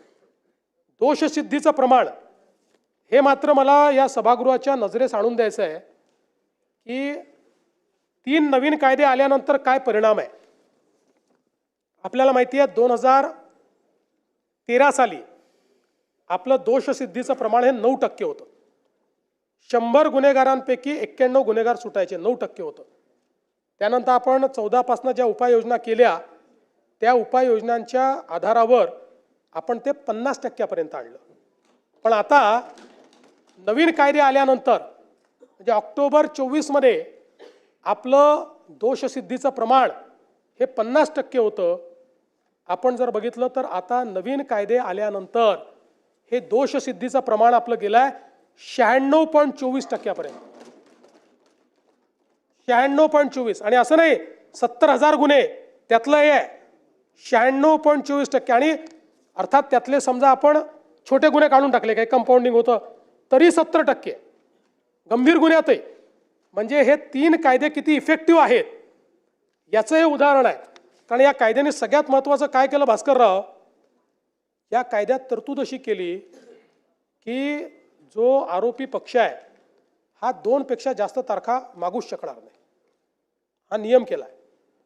2 पेक्षा जास्त तारखा त्यांनी मागितल्या तर ऑब्जेक्शन आपल्याला घेता येतं आणि त्याच्याकडे सबळ रिझन आहे का हे ॲसर्टन झालं तरच त्याची कारणं नोंदवून त्याला पुढची तारीख जज देऊ शकतो. त्यामुळे कुठलाही जज अशा प्रकारे तारीख देत नाही आणि म्हणून वेगही वाढला आहे आणि दोषसिद्धीचं प्रमाण जे आहे हे देखील जवळपास 96.24% आलेलं आहे. त्याबरोबर आपण डायल 112 जी यंत्रणा केली आहे त्यात कॉल प्रतिसाद जो आहे तोही 15 मिनिटं आधी आपला प्रतिसाद होता तो आता 7.37 मिनिटापर्यंत खाली आलेला आहे. त्यामुळे त्यातही लवकर आपण प्रतिसाद देतो. विशेषतः सगळी चर्चा महिला आणि बालकांवरील अत्याचाराच्या संदर्भात होते आणि ते योग्यही आहे. आपल्याला माहिती आहे की 2013 नंतर जेव्हा आपण सगळ्या डेफिनेशन बदलल्या आणि डेफिनेशन बदलून फ्री रजिस्ट्रेशन ऑफ कंप्लेंट हा विषय हाती घेतला त्यावेळी म्हणजे निर्भयाच्या कांडानंतर, त्यानंतर सगळ्या देशामध्ये सगळ्या राज्यांमध्ये महिलांच्या गुन्ह्यांच्या रजिस्ट्रेशनमध्ये मोठ्या प्रमाणात वाढ झाली आहे. आणि ही जी वाढ आहे एकीकडे वाढ होते याचं आपल्याला निश्चितपणे त्याचं दुःख आहे, पण त्यातले समाधान आहे की यापूर्वीही गुन्हे घडत होते पण त्या गुन्ह्यांमध्ये ते गुन्हे रजिस्टर करणं यामध्ये एक समाजाचं प्रेशर असायचं. कारण आपण पुढे मी तुम्हाला दाखवतो 99% हे गुन्हे हे जवळच्या लोकांकडनं घडलेले असतात आणि म्हणून समाजाचं प्रेशर असायचं. आज महिला समोर येत आहेत, आज वेगवेगळ्या कमिट्या आपण तयार केल्या, कुठे विशाखा कमिटी आहे, कुठे अजून निर्भया कमिटी आहे. यामुळे मोठ्या प्रमाणात या गुन्ह्यांची नोंद आता महिला पुढे येऊन करतायत. समाजही त्यांच्या पाठीशी उभा राहतोय. आता तू करू नको समाज काय म्हणेल अशा प्रकारची अवस्था त्या ठिकाणी नाही. आणि म्हणून आपण जर त्या ठिकाणी बघितलं तर आता जवळपास महिलांकडनं ज्या काही तक्रारी आल्या त्यांच्या गुन्ह्यांमध्ये कन्व्हर्ट करण्याचा रेट 99.57% आहे.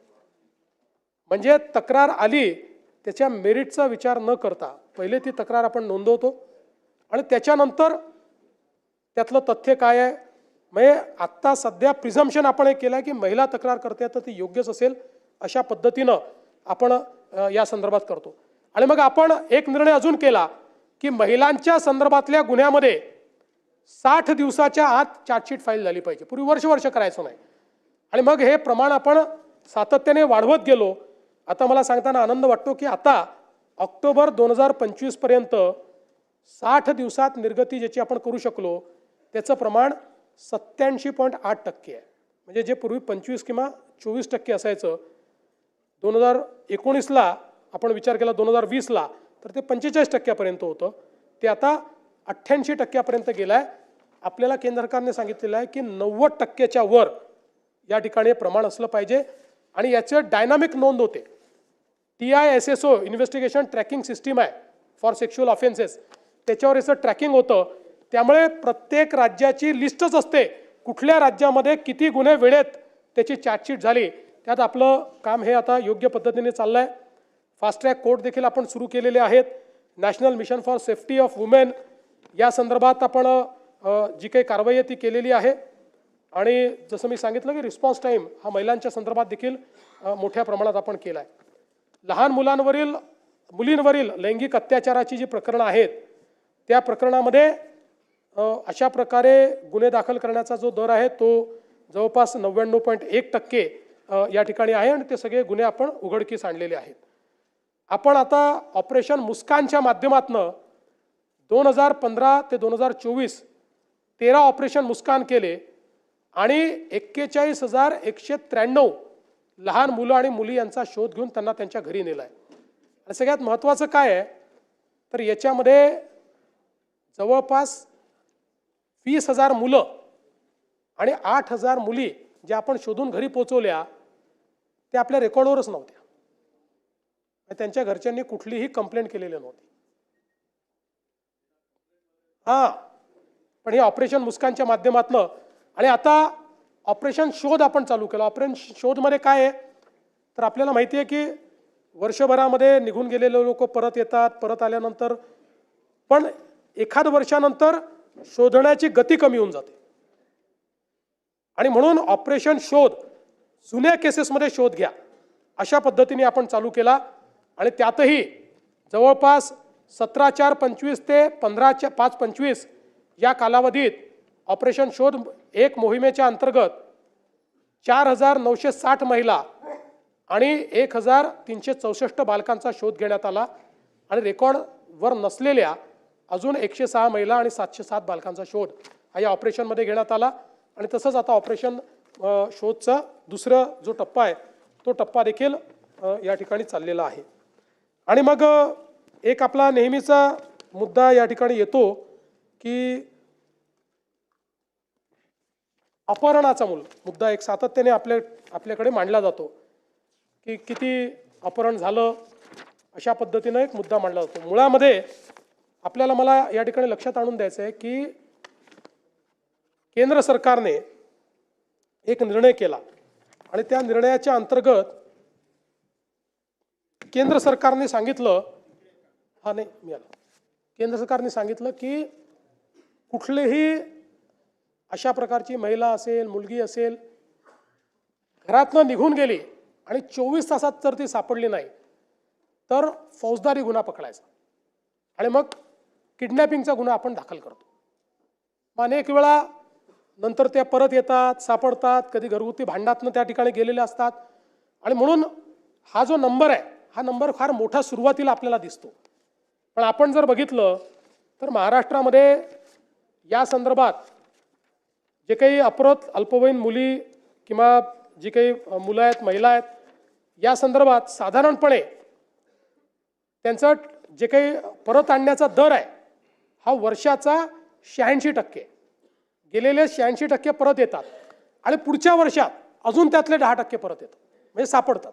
एका वर्षात 86% सापडतात आणि असं करता करता 98% आपण पोहोचतो.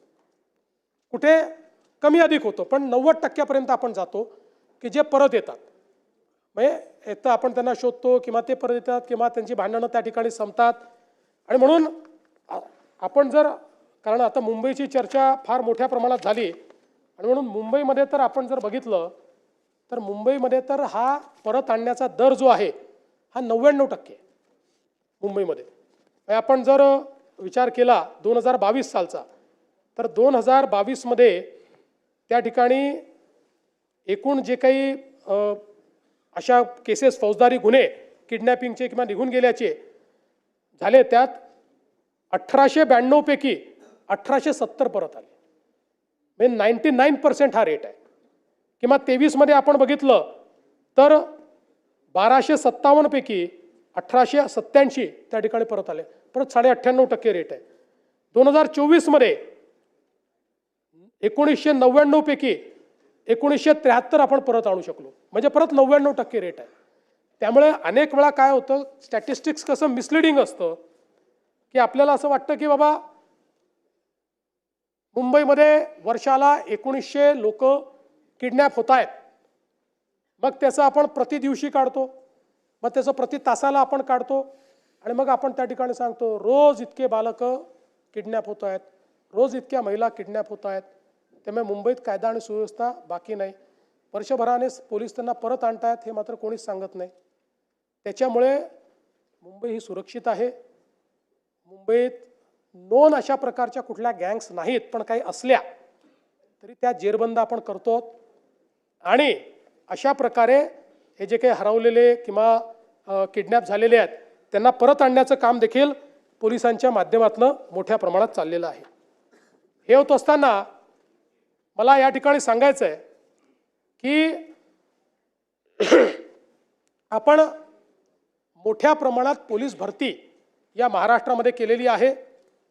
गेल्या 10 वर्षात, मी गृहमंत्री जास्तीत जास्त काळ होतो म्हणून सांगतो, केलेली पोलीस भरती 88,633 आहे आणि गेल्या 3 वर्षात केलेली पोलीस भरती ही 51,207 आहे आणि आता पुन्हा 25,000 पोलीस भरती ही महाराष्ट्रामध्ये चाललेली आहे. त्यामुळे एक प्रकारचा पोलीस भरतीचा रेकॉर्ड हा महाराष्ट्रामध्ये आपण त्या ठिकाणी तयार केलेला आहे. प्रतिबंधात्मक कारवाई मोठ्या प्रमाणात आपण वाढवली आहे. त्याची आता आकडेवारी देऊन आपल्याला मी सांगणार नाही. नवीन फौजदारी कायद्यांच्या संदर्भातही मी आपल्याला सांगितलं आहे. उशीर झाल्यामुळे त्याही संदर्भात आपला जास्त वेळ मी घेत नाही. पण अनेक वेळा आपल्या चर्चेमध्ये नेहमीच नागपूरचं नाव आल्याशिवाय आपल्याला चर्चेला काही तडका येत नाही, सावजी होत नाही तो. त्यामुळे मी आपल्याला सांगू इच्छितो की नागपूर शहरामध्ये ऑक्टोबर 2024च्या तुलनेत ऑक्टोबर 2025मध्ये एकूण 901 गुन्हे कमी झाले आहेत. गुणात्मक बदल आहे.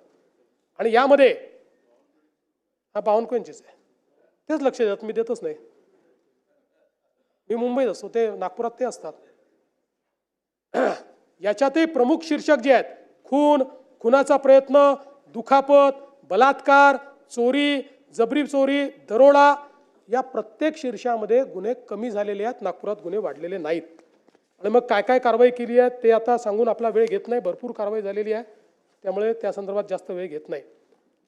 यासोबत खरं म्हणजे सायबर गुन्ह्यांच्या संदर्भात देखील आपल्याकडे एक महत्त्वाचं सगळ्या चर्चा येतात. आता खूप चांगल्या पद्धतीनं आपण सायबर गुन्ह्यांमध्ये महासायबर अशा पद्धतीनं आपलं एक नेटवर्क तयार केलेलं आहे. हे जे आपलं हेडक्वार्टर आहे महासायबर, हे देशातलं सगळ्यात आधुनिक हेडक्वार्टर आहे. आता जवळपास 4-5 राज्यांनी आपल्याला विनंती केली, आपण त्याला कॉर्पोरेशनमध्ये परिवर्तित केलं आहे. कारण आपण एवढी कॅपॅबिलिटी उभी केली तर त्याचा फायदाही झाला पाहिजे. आता 3-4-5 राज्यांनी आपल्याकडे येऊन ते पाहून गेले. त्यातले 3 राज्य तर नक्कीच आपल्याला त्यांच्याकडे तसं महासायबर उभं करण्याचं काम देत आहेत. आणि 2 देश हे आता आपल्याला ते काम देत आहेत महासायबरला की तशा प्रकारचं सायबर हेडक्वार्टर आपण त्यांच्याकडेही जाऊन उभं करावं. त्यातलं आज रात्री 8:30 वाजता एका देशासोबत कदाचित आमचा अंतिम करार होईल. आणि या माध्यमातून आता आपल्याकडे कॅपेबिलिटी आहे. आपण पूर्वी ज्या गोष्टींकरता केंद्र सरकारकडे पाहायचो त्या सगळे आता आपण त्या ठिकाणी कॅपेबिलिटी वापरू शकतो. गोल्डन अवरमध्ये लोकांचे जाणारे पैसे आपण थांबवू शकतो. मोठ्या प्रमाणात आपल्याकडे हे फेक कॉल सेंटर्स असतील, मोठ्या प्रमाणात सायबर फ्रॉड्स असतील, डिजिटल अरेस्ट असेल, या सगळ्या गुन्ह्यांमध्ये आपण लोकांना वाचवलेलं आहे. आणि सगळ्यात महत्त्वाचं की अनेक मुली ज्या सेक्स्टॉर्शनच्या बळी पडल्या होत्या आणि आत्महत्येच्या विचारात होत्या, अशांना वाचवण्याचं काम या आपल्या सायबर युनिटच्या माध्यमातून झालं आहे. 100पेक्षा जास्त लोक असे आहेत की आपल्या सगळ्या जे काही सोशल मीडिया चालतो, या सोशल मीडियामध्ये असं लक्षात आलं की आत्महत्या करण्याची त्यांनी काही म्हणजे संकल्पना बोलून दाखवली आहे किंवा निराशा दिसते आहे. त्यांना स्वतः हुडकून आणि त्यांच्याशी चर्चा करून त्यांना आत्महत्येपासून परावृत्त करण्याचं काम हे आपल्या महासायबरच्या माध्यमातून आपण केलेलं आहे. आणि आज आपल्याकडे खूप मोठ्या प्रमाणात त्याची व्यवस्था आहे. अंमली पदार्थ हा आज आपल्यासमोरचा सगळ्यात मोठा प्रश्न आहे. महाराष्ट्रामध्ये अंमली पदार्थाच्या संदर्भात एक 0 टॉलरन्सची आपण भूमिका घेतली आहे. अनेक वेळा लोक असं म्हणतात की बाबा इथे माल सापडतोय, तिथे माल सापडतोय. याचं कारण आहे की एक मोठं इंटेलिजन्सचं नेटवर्क तयार झालं आहे. केंद्र सरकारने आता सगळ्या राज्यांना एका पेजवर आणलं आहे. सगळे राज्य इंटेलिजन्स शेअरिंग करतायत. आपण तेलंगणामध्ये जाऊन पकडलं, आपण दिल्लीमध्ये जाऊन पकडलं, कारण इंटेलिजन्स शेअरिंग होत आहे. आणि म्हणून आता मोठ्या प्रमाणात आपण याची कारवाई सुरू केलेली आहे. आपण जर विचार केला तर साधारणपणे यामध्ये हजारो कोटी रुपयाचं ड्रग्स हे आपण पकडलेलं आहे. त्याची सगळी माहिती ती देत नाही आणि पकडल्यानंतर ते नष्ट करण्याचं काम आपण करतोय. म्हणजे ते पुन्हा सायकलिंगमध्ये यायला नको म्हणून दर 6 महिन्यांनी जेवढ्या वेगवेगळ्या युनिटमध्ये ड्रग पकडलं गेलं असेल त्याचं फॉरेन्सिक आपण त्याचा रिपोर्ट असतो, त्यामुळे त्या सगळ्या साठ्याची आपल्याला आवश्यकता नसते. आपल्याला त्याची परवानगी मिळते. तो सगळा साठा आपण जाळून टाकतो. तो पुन्हा रिसायकलिंगमध्ये आपण येऊ देत नाही. आणि खूप ठिकाणून येतोय, असं नाही. काय होतं याच्यामध्ये, हे MD वगैरे तर नानाभाऊ पूर्वीच्या काळामध्ये जसं आपण आपल्याकडे गुऱ्हाळ असायचं, कढईमध्ये उसाचा रस टाकला की आपले सराटे घेऊन आपण त्यातनं राब काढायचो आणि गुळ तयार करायचो, असं मेफेड्रॉन तयार होतं. साध्या कढईमध्ये तयार होऊ शकतं. हा एक मोठा चॅलेंज आहे. म्हणजे आपण ते मोठे मोठे ड्रग्ज जे आहेत महागडाचे ते तर आपण पकडतोय, ते बाहेरून यावे लागतात. पण या ठिकाणी हे ड्रग्ज जे आहेत हे अतिशय सिम्पली तयार होत आहेत. आणि म्हणून याच्यावर इंटेलिजन्स व्यवस्था ठेवणे आणि त्याच्यावर कारवाई करणे आणि कडक कारवाई करणे. म्हणूनच आपण ड्रग्सच्या संदर्भात 2 गोष्टी केल्यात. MPD आणि मोकामरे यांना घेतलेलं आहे, ते आपण लावतो. आणि कोणी पकडलं गेलं, पेडलरी पकडला गेला तरी फॉरवर्ड लिंकेज काय आणि बॅकवर्ड लिंकेज काय हे आपण शोधून काढतो. वेगवेगळ्या ठिकाणी लक्षात आलं की कंटेनरमध्ये ड्रग्ज येत आहेत. आता सगळ्या हे जे काही पोर्ट्स आहेत त्या ठिकाणी स्कॅनिंग मशीन लावलेले आहेत, ज्यातनं ते स्कॅन आपल्याला करता येतं आणि त्यातनं समजतं. पोस्टाने पाठवत आहेत, आपलं वेगवेगळ्या प्रकारच्या पद्धती त्या ठिकाणी वापरतायत. तेही सगळ्या लोकांना आपण हे सांगितलेलं आहे की तुमच्यावर जबाबदारी आहे. तिथे भेटी देऊन तिथली सिस्टीम जी आहे ती सॅनिटाईज करण्याचं काम आपण केलेलं आहे. मोठ्या प्रमाणात जाणीव जागृती होते. आणि विशेषतः ज्या पोलिसांनी याच्यामध्ये डायरेक्ट इनडायरेक्ट सहभाग घेतला असेल त्या पोलिसांना आपण बडतर्फ केलेलं आहे. त्यांना सस्पेंड केलेलं नाही, थेट 311 खाली आपण त्यांना बडतर्फ केलेलं आहे. हे देखील या निमित्ताने मला सांगायचं आहे. यासोबत काही अजून वेगवेगळ्या गोष्टी आपण मांडलेल्या आहेत. मी आता त्या सगळ्या गोष्टी आपल्यासमोर, म्हणजे काही महिला अत्याचाराचे विषय ते देखील आपल्यासमोर ठेवले आहेत.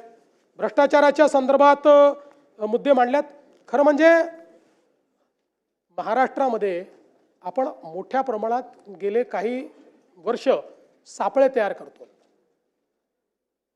आज आपण बघितलं तर जेवढ्या सापळ्याच्या कारवाया महाराष्ट्र करतोय तेवढं इतर कुठेही होत नाही. आणि एकही अशी कंप्लेंट नाही की आम्ही अँटी करप्शनला तक्रार दिली आणि आमची तक्रार समोरच्याला मिळाली. आत्ता आपण जे सापळे करतो 99% सापळ्यांमध्ये आपण यशस्वी होतो आणि हे सुरूच राहील. आता याचं इंटरप्रिटेशन कोणी हेही करू शकतं की या घटना वाढतायत म्हणजे आपल्याकडे भ्रष्टाचार वाढलाय. माझं मत असं आहे, जेवढे जास्तीत जास्त लोक भ्रष्टाचारी पकडले जातील अशा गुन्ह्यांचं रजिस्ट्रेशन हे मला असं वाटतं की लोकांवर जरब आणेल आणि निश्चितपणे त्या ठिकाणी भ्रष्टाचार जो आहे तो कमी होईल.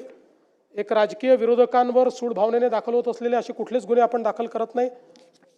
टोळ्यांच्या दहशतीच्या संदर्भात देखील काही विषय आलेले आहेत. मोठ्या प्रमाणात यामध्ये कारवाई आपण केली आहे. आपण जर बघितलं तर पुण्यामध्ये जवळपास 42 गुन्हे आपण दाखल केले आहेत. 182 आरोपी जे टोळ्यांच्या माध्यमातून काम करत आहेत त्यांच्यावर कारवाई केली आहे. मुंबई शहरामध्ये 17 गुन्हे आहेत, ठाणेमध्ये 14 गुन्हे आहेत, अहिल्यानगरमध्ये 7 गुन्ह्यांमध्ये 45 आरोपी आहेत. MPDAच्या कायद्याच्या अंतर्गत 528 लोकांवर कारवाई केली आहे. त्यानंतर 55, 56, 57च्या अंतर्गत 5163 लोकांवर कारवाई केली आहे. आणि प्रतिबंधात्मक कारवाया 2028 लोकांवर केलेल्या आहेत. त्यामुळे आता कुठल्याही परिस्थितीत गुन्हेगार सुटू नये अशा प्रकारचा आपला प्रयत्न हा या ठिकाणी चाललेला आहे. मी या निमित्ताने आपल्याला एवढंच सांगू इच्छितो की महाराष्ट्रामध्ये गुन्हेगारीच्या संदर्भात मी असं म्हणणार नाही की गुन्हेगारी नाही, कारण अनादी कालापासनं अशी कुठलीच राजवट नाही की ज्याच्यामध्ये गुन्हेगारी नाही.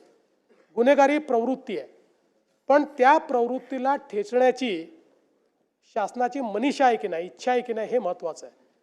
आणि म्हणून या निमित्ताने मी आपल्याला सांगतो की कुठल्याही परिस्थितीत गुन्हेगारांना सोडायचं नाही, हा आमचा प्रयत्न असणार आहे. आणि हे सगळं करत असताना अनेक वेळा पोलिसांकडनंही चुका होतात, होत नाही असं नाही. इतकी मोठी सिस्टीम आहे, 2 लाख पोलीस आहे, पण त्यांनाही पाठीशी आम्ही घालत नाही. त्यांच्यावरही योग्य कारवाई करणं हा आमचा प्रयत्न असतो. आणि म्हणून मी या निमित्ताने या सभागृहाला आश्वस्त करू इच्छितो, पोलीस मॉडर्नायझेशन मोठ्या प्रमाणात आपण केलेलं आहे. त्यातनंही सर्व्हिलन्सच्या सिस्टीम्स आहेत, मोठं CCTVचं नेटवर्क आपण सुरू केलेलं आहे. ट्रॅफिक मॅनेजमेंटमध्ये आपण CCTV वापरतो आहोत, आर्टिफिशियल इंटेलिजन्स आता आपण वापरतो आहोत. त्यामुळे स्ट्रीट क्राईम तर आपण खूप मोठ्या प्रमाणात आजकाल डिटेक्ट करू शकतो. आणि म्हणून मी या सभागृहाला आश्वस्त करतो की आपण वेगवेगळ्या लोकांनी ज्या भावना मांडलेल्या आहेत आणि काही प्रकरणं देखील दिलेली आहेत, सगळ्या प्रकरणांचा मी उल्लेख केला नसला तरी त्या सगळ्यांवर आम्ही कारवाई करू आणि त्या संदर्भातली माहिती आपल्यापर्यंत पोहोचवू. पुन्हा एकदा सांगतो, आपल्या सगळ्यांच्या सहकार्याने, आता नाही आहे माझ्याकडे, मागून देतो. त्यामुळे आपल्या सगळ्यांच्या सहकार्याने महाराष्ट्र पुढेच जातो आहे, महाराष्ट्र पुढेच जाईल, महाराष्ट्र थांबणार नाही, एवढंच सांगतो आणि माझं बोलणं संपवतो.